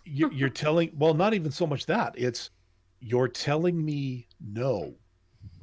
No one tells me no because because I'm an American. No, because you're Karen. By the way, Oh, Briget. Let me see your manager, goddammit. no, Bridget. Karen could do a better job than Trump. Bridget, what police force was that put the stuff in the window? Oh, it was it Framingham? Was it Michigan? I don't I don't remember where it was. I'm gonna have to go back and find it, but that was funny. That was great. They It was Farmington Police there you go. What in state? Minnesota. Minnesota, don't you? So when second winter hits, of course, it'll get rid of coronavirus. They put things in the police cruiser window. They wrote in there on with whatever white paint or whatever it was. Don't stand so close to me. Now there are some. It was funny. Here we go. There are some people that don't get that reference. And for those of you that don't, all I can say is, you children, you. You're not my people. I have to point out that my local radio station has been playing that song and many like it for the last 2 weeks. No shit. I shit you not. You're my favorite turd. You know what? Crap, I need to turn in my DJ card. I'd never even considered. You're slacking, Shujin. Wow. So what you're saying, Shujin, is that COVID-19 just got the biggest DJ Rule 0 in history. So far. Well, what Shit. about people with their freedom is they ought to be considering social contract of not going out and causing harm. Yes, but once again, you're you telling can't- somebody. Hold it. She's still going. But Sorry. in my opinion, if you happen to be positive for coronavirus and they tell you to home quarantine and you can't be trusted to home quarantine, obviously they can't, or else it would be working. I think if you happen to pass it on to someone else and they die and they trace it back to you, I think they ought to charge you with involuntary manslaughter. Hold that thought. Dallin, hold on a second. Because that one opens up the whole, if you can trace a syphilis genetically from a dead infant to a moil, well, I think that ought to be involuntary manslaughter as well. thank you. Now, the whole social contract. Social contract. Okay, social contract. That's ethical. Yeah. I'm sorry. You guys know how many times I've harped on the whole we versus me with the whole reflection across the border. Dallin, Yeah. I mean, you guys don't think about it, but you guys have got it. As far as that whole social contract for everybody, nobody is trying to be a dick to everybody else. generally speaking. Generally speaking, yes. That those people like that are definitely in the minority, and those are the people that we try to avoid or slash the tires of if we know we can get away with it. Yeah. No, I've not done any of that. Shut up. Or you could just, stick a Canadian Cobra chicken on them and just be done with it. Just ostracize them. Make Cobra them chicken. pariahs. Yeah, Cobra yeah, chicken. no, I know. Who needs a Cobra chicken? Have you seen some of the dogs that some of my friends have? I don't care. Cobra chicken. Yeah, whatever. Anybody Anyways. doesn't know what a Cobra chicken is, you need to look that up. That is the Yeah. funniest stuff. Seriously. At least it's funny until they come after you. Then it's not so much fun. Oh, they're welcome to come after me. Remember, I was born in Brooklyn, raised on Long Island. I will stare them down and I will grab them by the throat. Oh, I want to ask It's not okay. That's Louis. You got to deal with I want to ask a rhetorical Huey, question. Dewey, Donald, Scrooge, and Gizmo Duck are waiting in the wings. Yeah, good luck. Hey, What's up, don't, Briget? Don't mess with Gizmo Duck. Since PPEs and short supply, and people are having to resort to wearing like trash bags and stuff like that in the hospitals, what's going to happen when your doctors and nurses die? Which we've already had some die. Well, I know in New York, They'll pray. apparently a letter went out recently to anyone who is currently in school to be a doctor, has documented clinical experience, is a doctor or nurse or other medical practitioner currently not working for whatever reason, urging them to volunteer Mm-hmm. at the nearest medical facility that they can. Basically, they are being conscripted right now because New York is slatheringly desperate right now. Hold it. Joey, conscription wouldn't be the right term for it at this point. You would be the person I think would know best on that one, correct? I'm sorry. What were we referencing again? I was Okay, slightly sorry. distracted. Long story short, anybody who knows anything about medicine in New York right now was sent a letter. Basically, I don't know if they could actually order them, but they were strongly urged to go volunteer at a hospital right now because there is a severe shortage of medical personnel in that area. Sounds less like conscription and more like deputization. Yeah, Yeah. that would be right. And I think this actually includes that basically if you're studying to be a doctor right now, They're graduating early. yeah, congratulations. You graduated. We'll get you your degree and everything later. Just get on the floor and get to work. Yeah, my brother and his wife are both medical professionals, and I honestly don't know what they have going on. I haven't bothered them simply because, well, I haven't been in contact with them because our time schedules are vastly different due to the fact that they work during the day, I work at night. Kind of hard to mesh that. But on top of that, I've been looking at it this way. They are both medical professionals. I deal with interstate shipping. Both of us are in high risk, high exposure field. Not just for us being exposed, but if we catch it, exposing it to others. So we've been keeping our distance from each other. Not because we have any bad blood or anything like that, just because it's necessary at this point. It's necessary to take that precaution. Here's that the right turn that I wanted to make.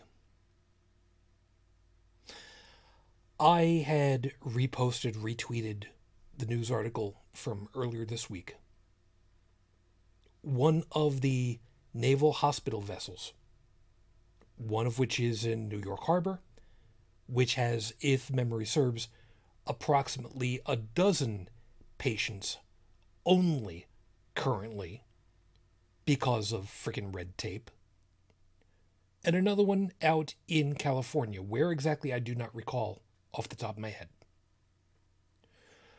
Somebody who works with the railroad around there, who is an engineer, as in the pilot of a diesel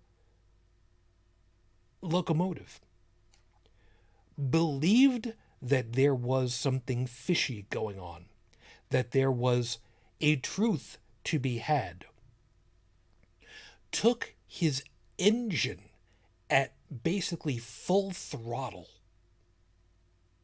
with a lit flare in his hand and ran that engine as hard as it could to the end of the rail, crashed through the embankments and the stuff designed to prevent a train from going through, with the sole intent of launching it enough into the air to impact and damage, at the very least, that ship. It ended up on its side.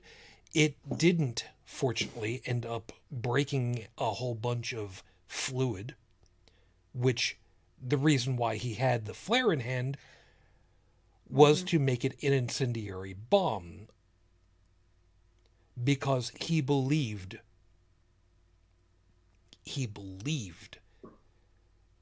with no reason whatsoever that there was a hoax being perpetrated on the American public, and he was the one who was going to bring it to bear so that everybody would know the truth. Now, clearly this individual didn't think things through very well, because there are two things that have been brought to my attention that I have to agree with on this matter. One, trains typically need to stay on the rails to go forward. Yes. And two, trains, at least American trains, are not necessarily known for their excellent ballistic characteristics.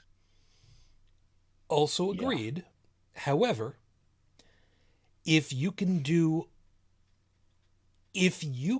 generate enough velocity with enough mass, you know full well you don't have to be really accurate with a trebuchet. You just have to be close enough with a decomposing corpse of a cow. Yeah, I think what Joe is getting at, though, is... No, I know. I get you. Your typical diesel locomotive. That would have been impossible to do that. Impressive as it may be in terms of, working. I mean, to be fair, unless he had Doc Brown standing behind him with the little red, yellow, and green logs, I don't think he was going to do much with it. That's exactly where I was getting at. Plan had a flaw. Yeah, this thing was not a maglev. No, it was not. And fortunately, if you got that reference, good on you. Yeah, I was just going to mention something I heard earlier today that should put fear into people's hearts, like they already don't have fear.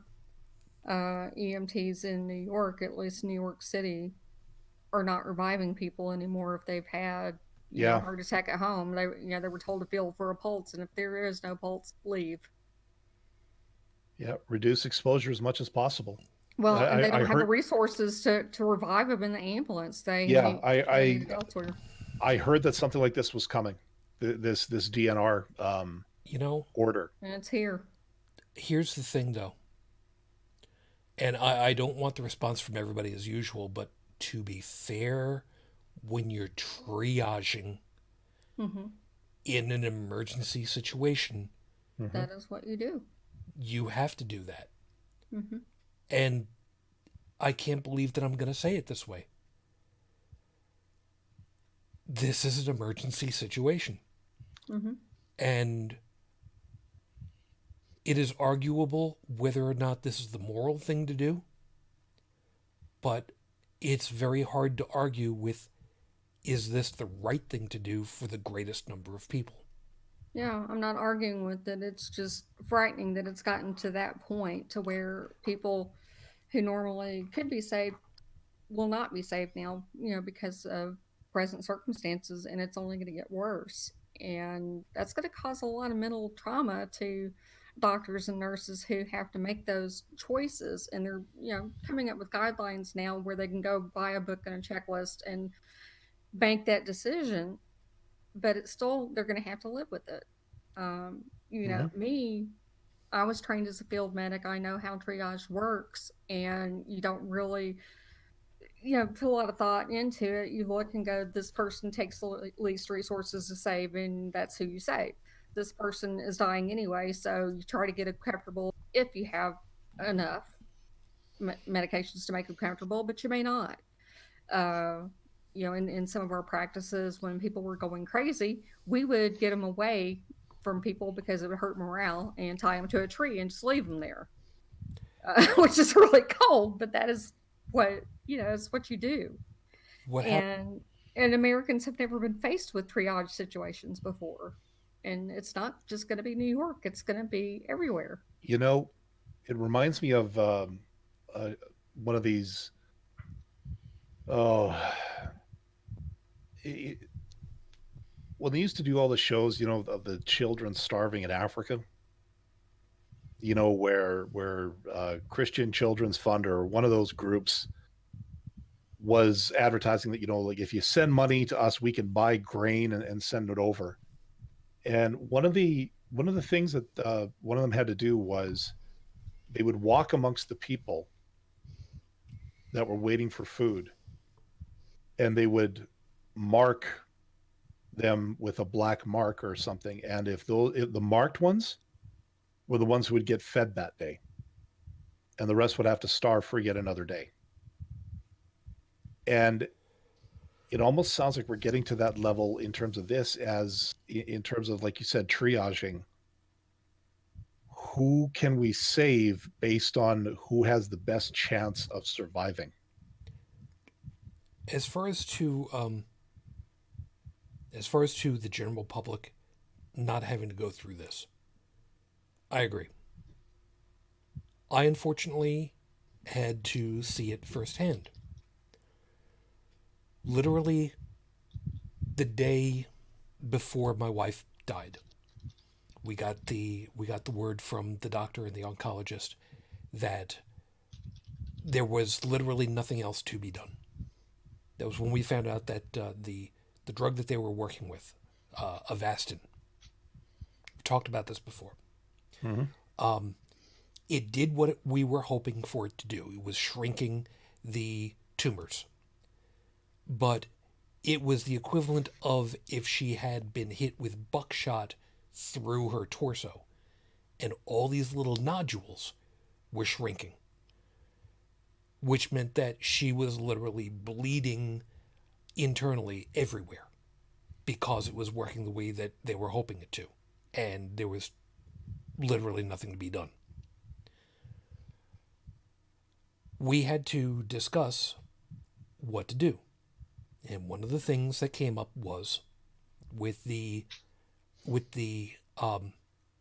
chief nurse, the head nurse. By the way, for anybody that has never been in a situation even close to this, if the head nurse is on your side, you could not ask for a better advocate, ever. If a head nurse is on your side for something, they will go to the mat like you would not believe. The question was, what do we do? How long have we got? Her doctor had said that 30 days. It turned out that it was a day. Unfortunately, it was a little over 24 hours at that point. We didn't know that, obviously. But the question was, how do we keep her comfortable? Because that's all that can be done at this point. And a doctor had said, and Briget, I want your feedback on this after. Mm-hmm. Doctor had argued against morphine to keep her comfortable, and the head nurse, like I said, will go to the fucking mat for you. The head nurse had said she is not going to live long enough where withdrawal is going to be an issue. Mm. I want your feedback on that.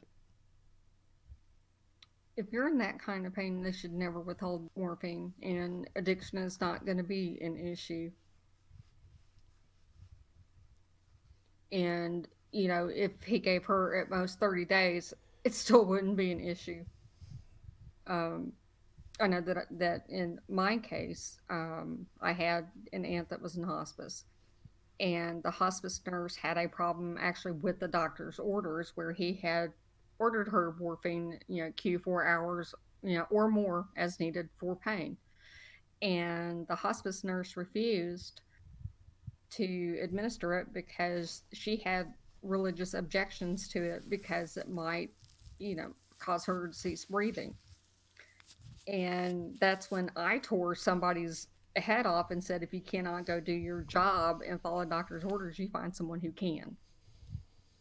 Because my aunt was in pain. She was not comfortable. And I don't care what your religious reasons are. If you cannot abide doctor's orders, you need to go find another unit to go work in, or you need to find another profession.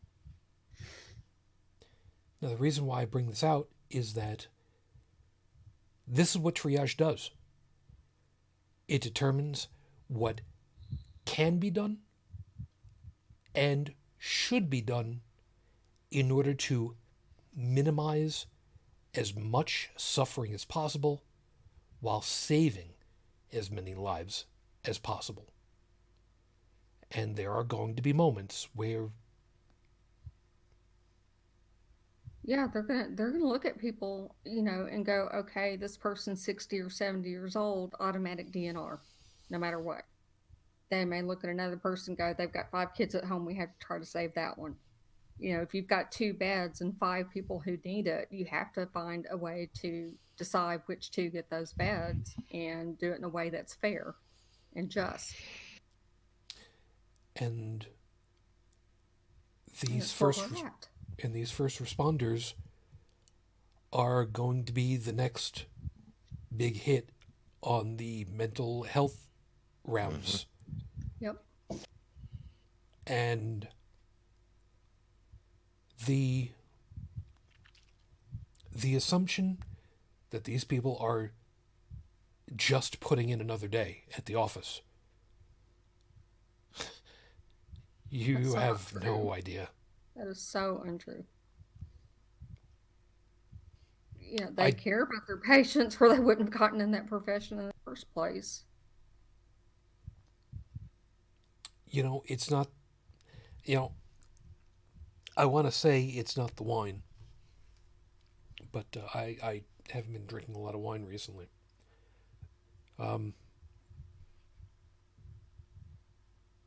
I feel this a lot of times for these kinds of things. I don't, you guys know full well, I don't like to end up being emotional. I don't, I feel like I should have a certain level of professionalism about this voluntary thing that we do, but I have a hard time thinking about it in terms of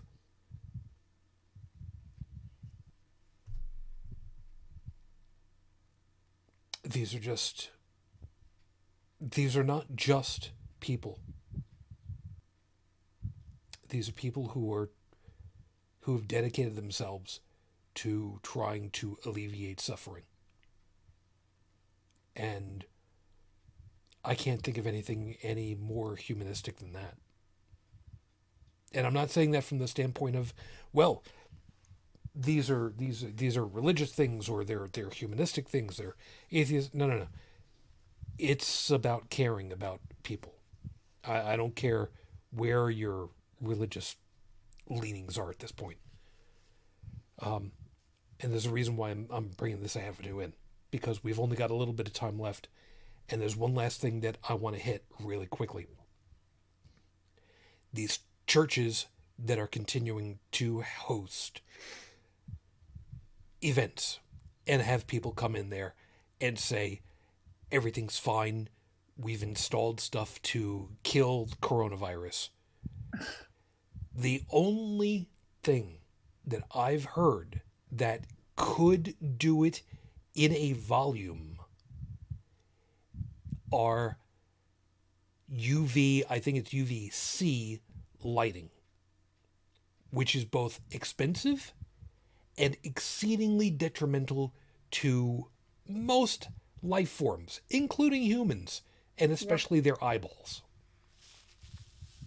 Yep. Which means the only way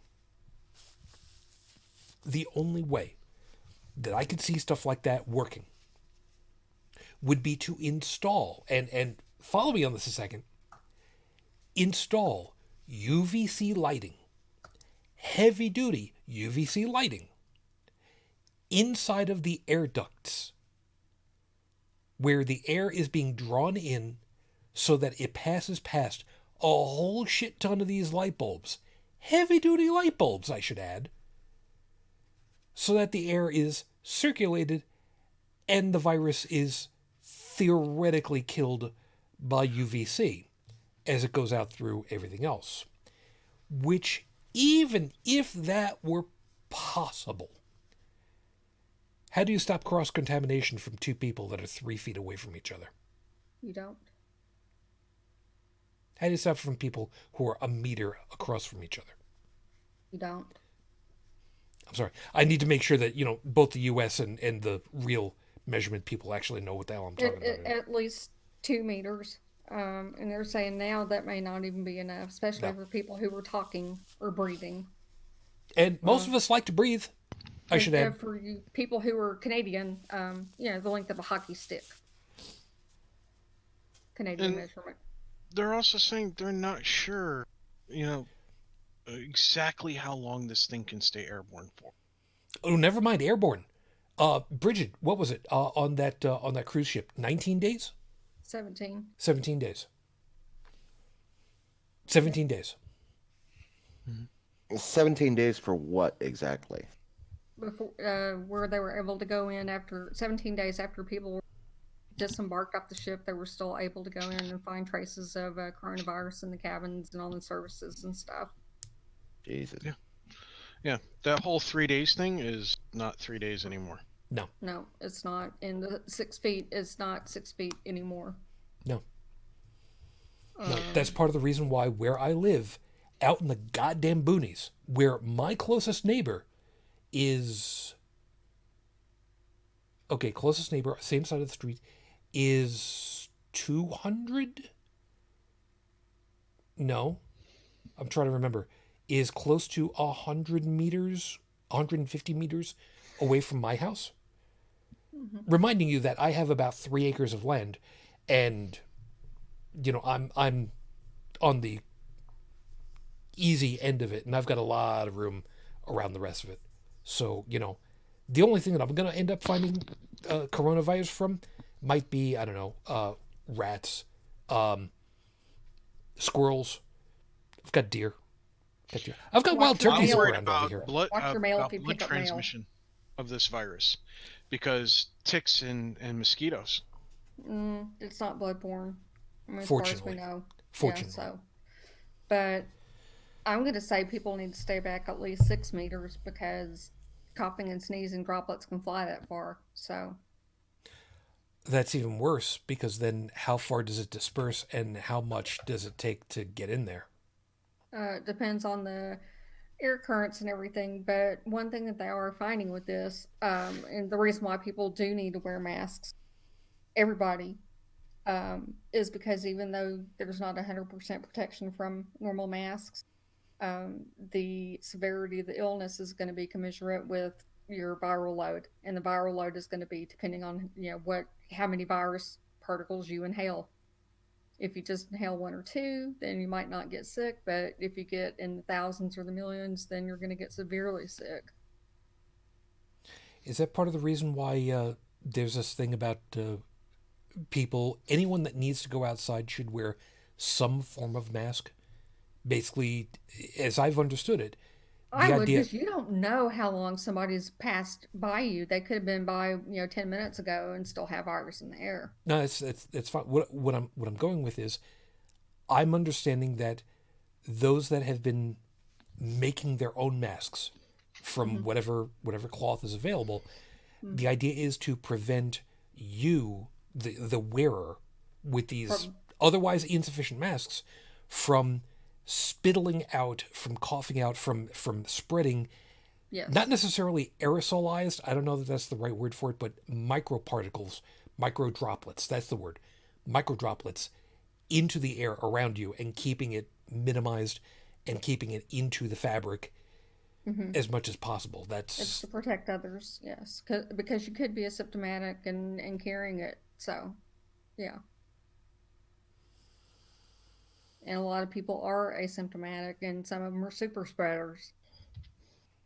Can I just? I want to ask one question. At one absolutely go point, for it. Sure. the government was the government here was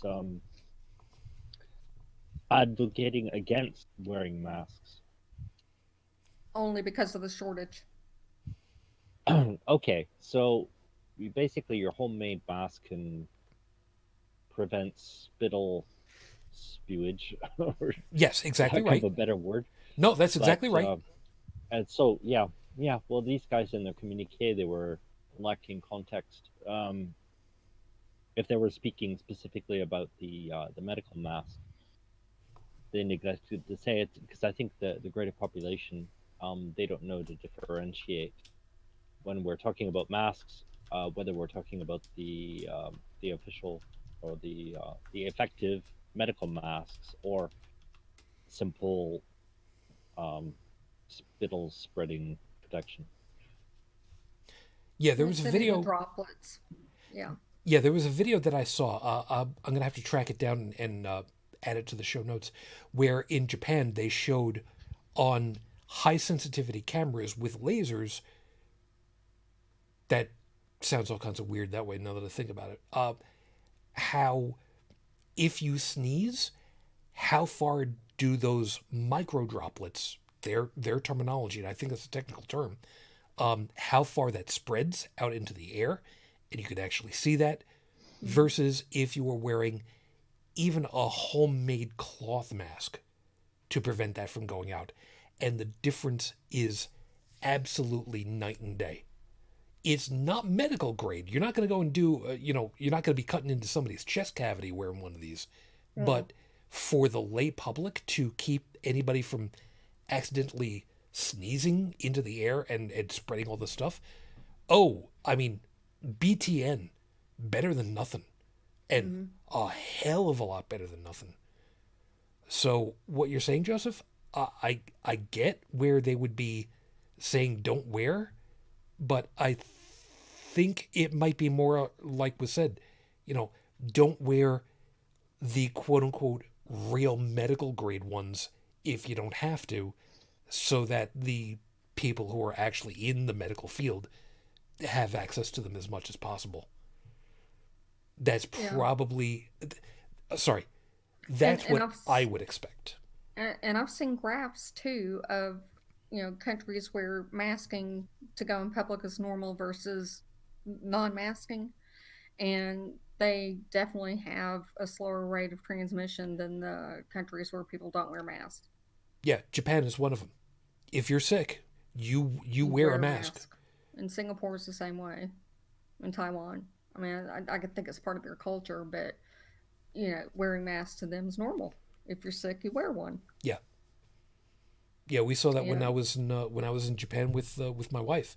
I didn't understand it at the time, and it seemed kind of weird. And she explained it. It's like, oh, that's actually really nice. Why don't it's we do common that at home? courtesy. Hmm. Yeah, exactly. You're sick enough to have a cold, but you're not so sick that you can't get out and do stuff because you got to do stuff. But you don't want to get people sick by sneezing on them. Hmm. Made perfect sense. And there are places where you can actually buy those, from literally from Japan for whoever wants to buy weird stuff like that. I mean, Yeah, it's a cultural thing. My husband had to go out to the pharmacy today, and he's got an N95 that he bought um, a while back, and he was getting some really dirty looks. And one kid that was probably 3 or 4 years old said, "Mommy, why is that man wearing a mask?" And she said something to the effect of, "Oh, it's just bullshit or something like that. Something really nasty and condescending with curse word in there. And that's why the curve is having such a hard time flattening, because you've got people like that who just this still hasn't sunk in with a lot of people. Yeah. And he had to remind somebody about social distancing. It's like, don't crawl up my butt. Get back away from me. I know normally we should have been wrapped at this point, but there's one last piece that I think is kind of important for us to end up talking about. And for those of you that are listening, I'm forgive me for running long on this one, because this is one last piece of assumption that I really wanted to get in here, and I didn't want to cut us off from all the other stuff. The assumption that the younger generations have got of immortality, of being impervious to everything. The ones that went down to Florida spring break and decided that they were just going to go ahead and have their trip, go to the beaches, congregate together, because whatever the hell happens, that's tomorrow me to have to deal with it. Today me is going to go ahead and have a great old time. Oh, look at this. Hun, what'd you come back with from spring break with? Well, I didn't come back with syphilis this time. Oh, man, I really would have appreciated it if you had instead.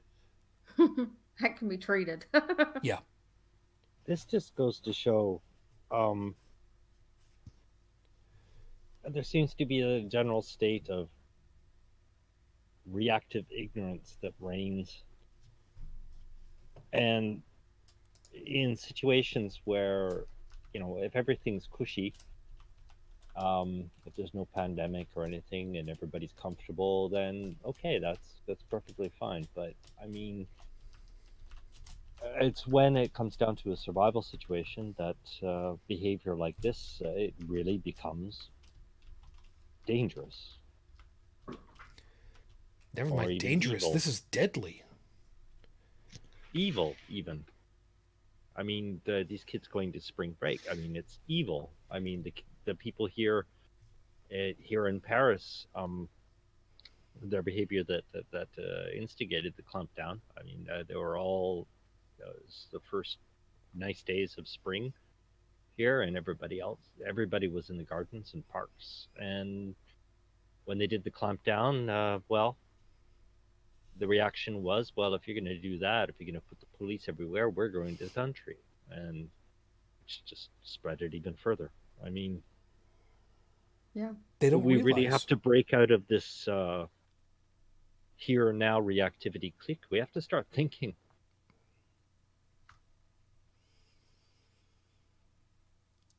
Here you go. This is what I posted on my Facebook page. Shujin already saw it, but the rest of you didn't.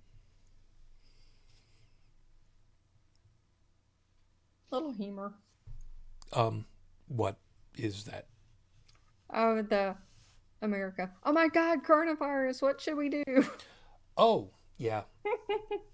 I'll find some way of getting that into the show notes one way or another. I'm not quite sure how, but I'll find a way. Worst case, I'll just copy and paste it into this text. Sure. Which means Copy pasta? What? yeah, which means people are gonna have to actually read the show notes in order to see it, or Darn. or better yet, check some of the social media, and maybe I'll see about having it there where you can read it instead. See, I'm good that way. I don't know. I'll try to remember to do it. Just thought that was funny. It was. It was.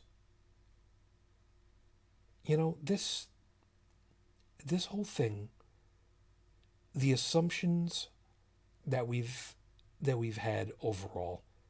I know I'm you know what? I better hold it for a couple of more moments, because we gotta wrap over here, and the thing that I've got is probably, you know what? Screw it. I'll make it my wrap really quickly. The assumptions that we've had are going to kill people.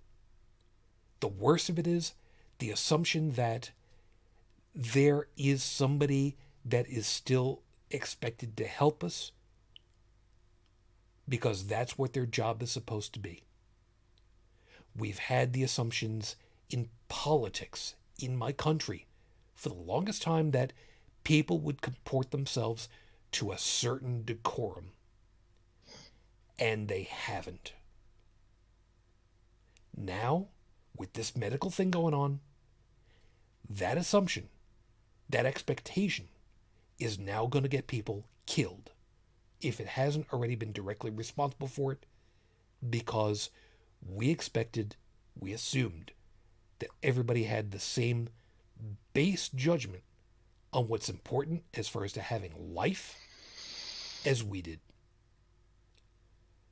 I believe the expression is, and how did that work out for you? That's sad. It's reprehensible in a lot of ways, and in some situations, people might call it just evil. My biggest question is there something in the Geneva Conventions that says that this qualifies as a crime against humanity? I don't know. But it's pretty damn close to being one. Morally, at the very least. Let me go ahead and get everybody's closing before we get out of here. Joseph, any last item to drop in here? No, I think I'm pretty well. All right. Added all there is I can add. Okay. How about for you, Dallin? Well, I think last week I talked about how, the news sources, who to trust, who not to trust. Tonight, I got tonight I got turned on to a few things I didn't quite know about, and yeah, it's going to make me think a little bit harder about things I watch and everything. But the really sad thing is, these days it doesn't matter what side you look at it from, it's all shit. Yeah. A lot of what we're saying about, well, like what Briget's husband experienced, what other people are experiencing, that this has not sunk in yet. 3,500 dead in New York, and yet people are saying, oh, it's just a hoax, or it's the government because Alex Jones was right. And I'm not throwing shit at Alex Jones more than usual.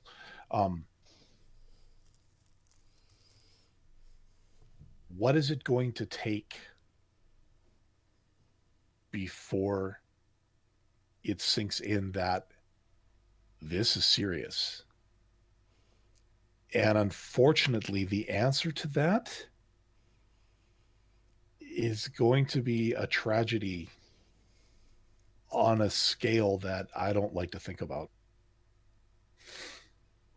For these people to understand, they have to have somebody in their quote-unquote clan to actually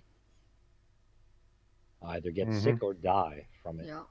Yeah, for them to right. understand. Because I mean, the what seems to be reigning now is, if I don't see it, it doesn't exist. Yeah. Yep. And real quickly, since she's on the way out, Stephanie, have a good walk. Stay safe. Thank you. Joey, anything last to close for you? At this point, I really don't know what to say. It's understandable.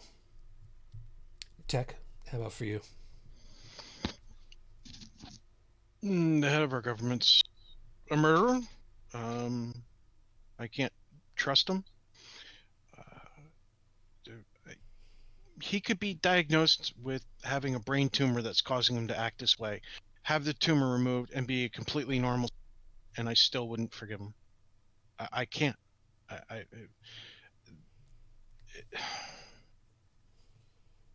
There's been, the death toll is too high, and it's going to continue to climb. And I just hope that this man does not get reelected. I really hope so, because I can't take much more of this. Fair enough. Seeker, by the way, if this isn't a tragedy, what else would define a tragedy? I'm calling the no. I agree. This is a tragedy, but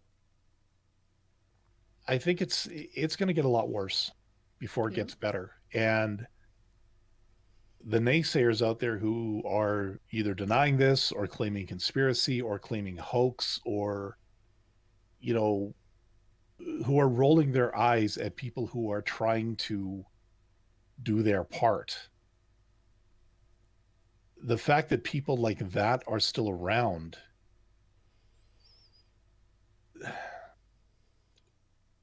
New York is, I would say, is going to be an example of what's to come. And I'm not looking forward to seeing those numbers. I'm not looking forward to hearing those news stories.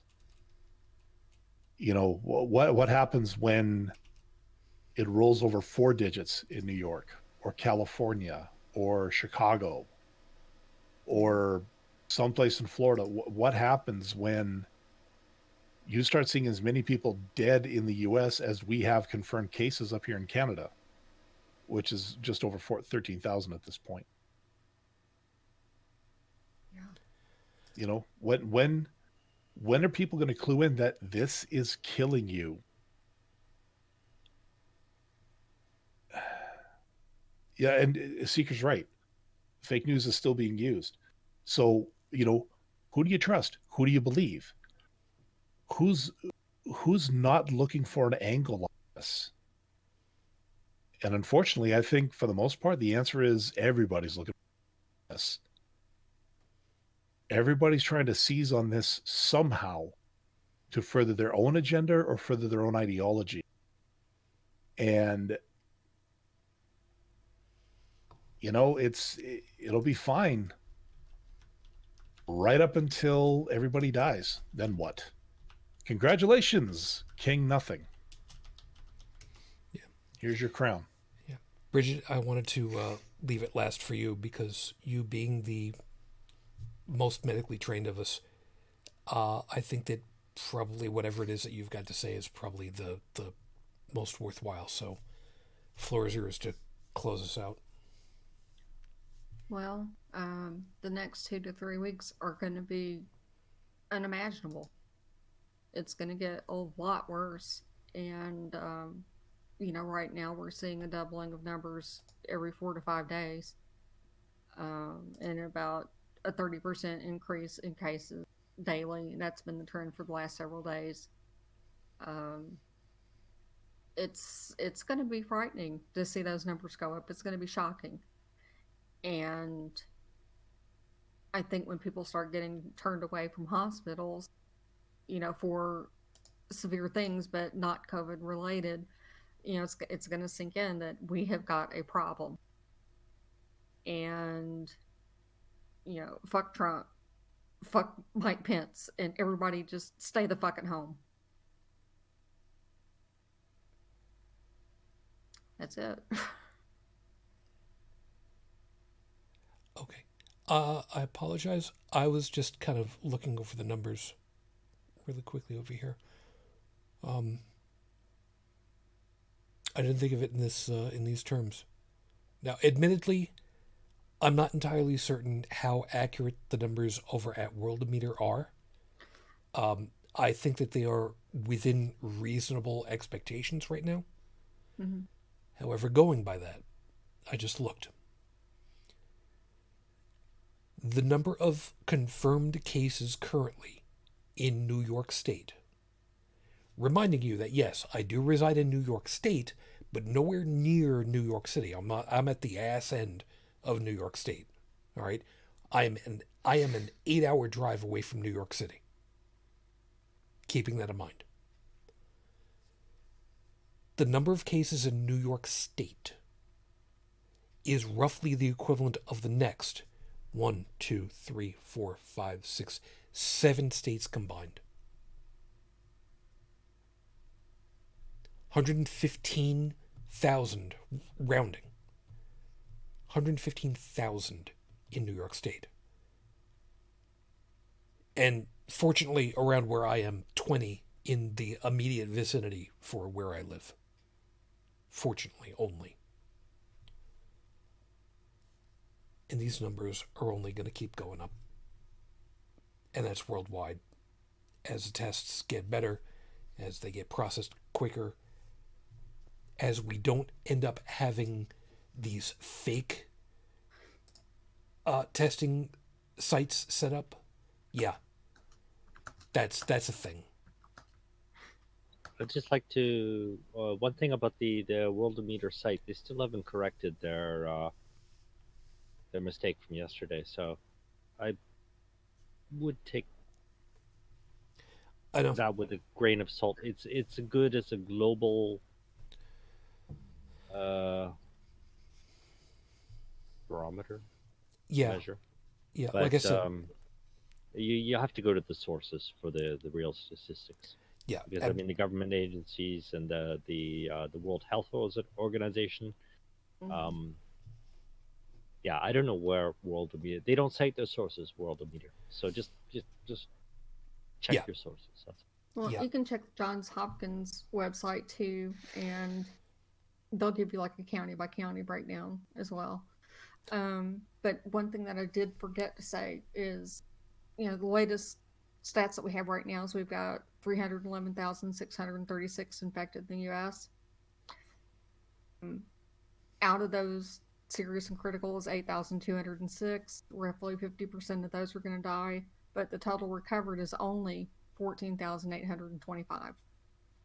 And most people that are going to die with this usually die, between the second and third week. And so the newly reported cases that we had today, which, what was the total new cases yesterday? 34,196. It's going to be about 2 to 3 weeks before we find out what happens to those people, and a lot of them could die.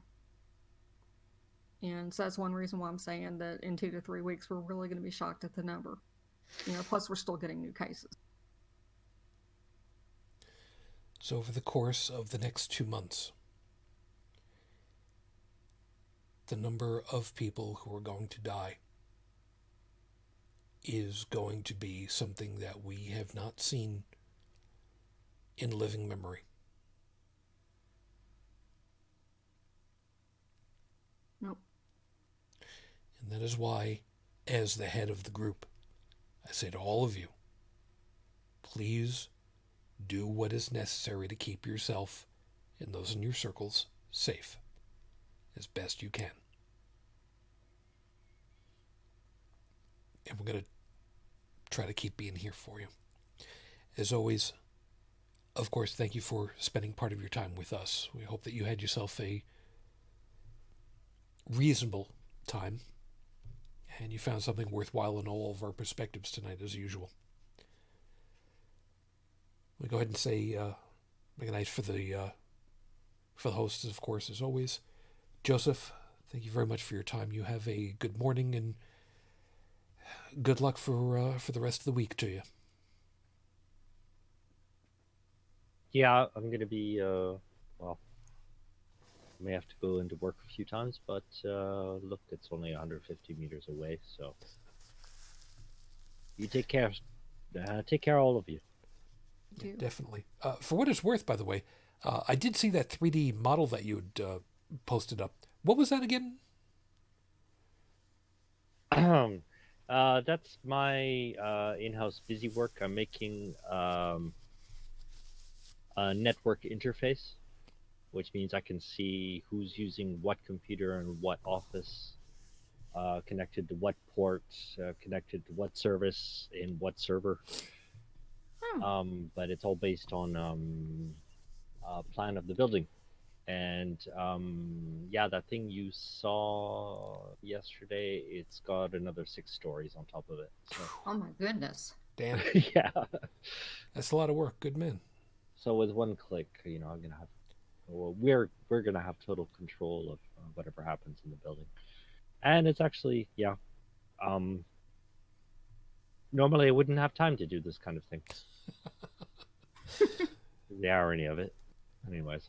No, the irony would be if you were actually tending to the crypts in the sewers at this point. So you take Ew. care of yourself. I wonder if there's coronavirus down there. Probably I so. It is carried in feces. Yes. Good point. that's I'm staying okay. home. That's a really good idea right about there. Tech, you take care of yourself, and I think the best way that I can put it is my best hopes that you guys are able to navigate this as best as possible. Seriously, good Yeah, luck. we're trying. I mean, on the rare occasion that I have to go out, and I mean, especially since my position is labeled as um, mission critical. Yeah, if I get called in, and I mean, forget essential. That's even higher. Um, the thing is that I've got people around me who won't survive this stuff, and if I bring it home, and that would be something very hard to live with. So on the rare occasion that I have to go out, when I come back, if I bring anything with me, like medication, for example, um, I have to sterilize all the objects, um, pass them along in a sterile manner, and then I go through a side entrance into my basement so that I can throw all my clothes in the laundry and sterilize myself from head to foot. Um, and then when I'm done with my shower and everything else, then I have to sterilize my clothes. So coming home is another hour and a half to 2 hour endeavor to make sure that I don't kill someone inadvertently. And that's assuming I haven't breathed in the contaminants, the virus, and haven't already done so. So literally going out for a necessity could mean a death wish for somebody else. So when I tell people stay the F at home, I'm deadly serious. Stay If you have to go out on your front porch because you need a breath of fresh air and you have some space between you and your neighbor, yeah, I can understand that. But if you're like, oh, I've got to go to the mall, no, you're an asshole. And you're going to get somebody killed. Possibly yourself, possibly somebody else. All the malls here are closed. Yeah, they are. Well, not all of them. It depends on the state. But you get the idea. Yep.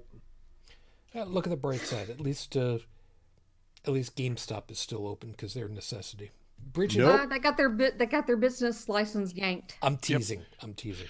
And, Bridget, and Hobby Lobby's getting this Yeah. stiff end of the stick too. yeah, That's a time. it's a different thing. Bridget, thank you very much for your time, and doubly so, especially with all this, because this is not fun. You take care of yourself, you two, huh?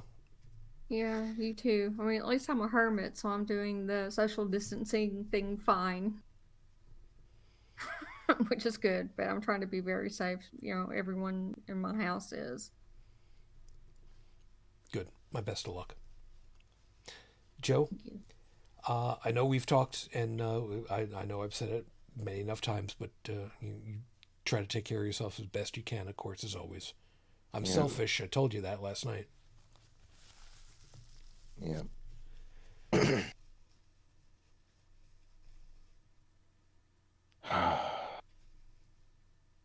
Just pretty hard for me right now. I know. That's why I keep telling you. I worry about you because that's kind of what I do. But you knew that. Really like to be able to do some laundry. Yeah. I hear that. Is washing things in the sink a possibility? I mean, for The Emergency washing of purposes. them isn't the issue. I can hand wash clothes just fine. The issue is getting them dry, and it is still wet and cold here. Yeah. Well, just do what they said kills the coronavirus. Just use a hairdryer. Don't have one. Up your nose. Like, really? Don't have a hairdryer. Yeah, I got you. Still, my best hopes. Seriously. But thank you for your time, man. Nothing much else to do. So, you got a little bit of a point there, Dallin. Thank you many times over. And of course, you know full well, I wish you good luck. Yeah, we're not quite as bad up here, but we're locking down. You know, we are taking it seriously up here. Actually, I do have to go out tomorrow to pick up a few things, but you know, thankfully we can still do that for now. You know, yeah, once I get back, I can work on the audio version of this show over at holycrapthevlogcast.com. There's your segue. Yeah, and hopefully my pipes will still be in decent enough shape so I can keep going with the little project I have going on the side right now. Audiobook? Yeah, started re-recording not too long ago. You know, Awesome. exercise tuckers you out. You never no, and you know when you swim, like if you swim laps and stuff like that, That's you don't hard. really consider it exercise until you finally realize, oh my God, this hurts. Narrating is actually the same thing. I do 2 chapters and I'm winded. Just it takes getting used to again. Plus trying to get the voices right. Oh, I actually now have a notepad opened. It's like, okay, who do I want this to sound like? Okay, that sounds like them. Okay, we'll stay consistent with that. Who does that sound like? Oh, that sounds like them. What does this sound like? Sounds like this kind of a bad accent because I suck at it. That's exactly what I wrote. That's cute. I just wish I was working so that because there's a couple of voice acting courses coming up in the next few weeks. But because I'm not working, I can't really afford to spend the money on them as much as I want to so that I could. Yes, people say, well, that's an investment in your future. Yeah. You have to have the money to invest. I was going to say, you know, so is having food. Yes. Yeah. You know, there's it's kind of a priority thing. Exactly so. So of course, as always, thanks for doing the work for us also. So seriously, thank you. As was mentioned, all the information that you need for us is over at holycrapthevlogcast.com. Audio as well as contact information, including the phone number for the voicemail line. So if you'd like to leave us a message that's something other than fuck you guys, I'm paraphrasing it. I'm not getting rid of that one. That's kind of a badge of honor as far as I'm concerned. Phone number over there is 859-HCTV-554, 859-4288-554, because as far as we're concerned, the only fuck you should be coming from Briget, who says, Fuck Mike Pence. on behalf fuck of us all. Bravo. And fuck Donald Trump, too. I believe the correct response at this point is, so say we all. So say we all. So, as always, everybody, thank you very much for being with us. You take very good care of yourselves. Be careful. And, again, we will keep being here for you so long as we can. So long as everything else is equal. We'll do our best to help you out.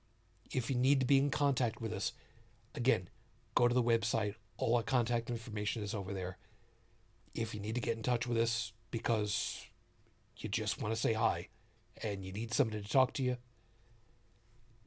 let us know. We'll help you out. So, until the next time we get together, everyone, which should be next week, as always, I wish you all the peace I no longer have. I wish you the strength that I've learned. I wish you well. And of course, as always, my lady, almost 15 years later, I am still in love. Mwah. Matane Fujin. I love you. I miss you. Dream of me. Till next time we get together, everyone. As always, good night.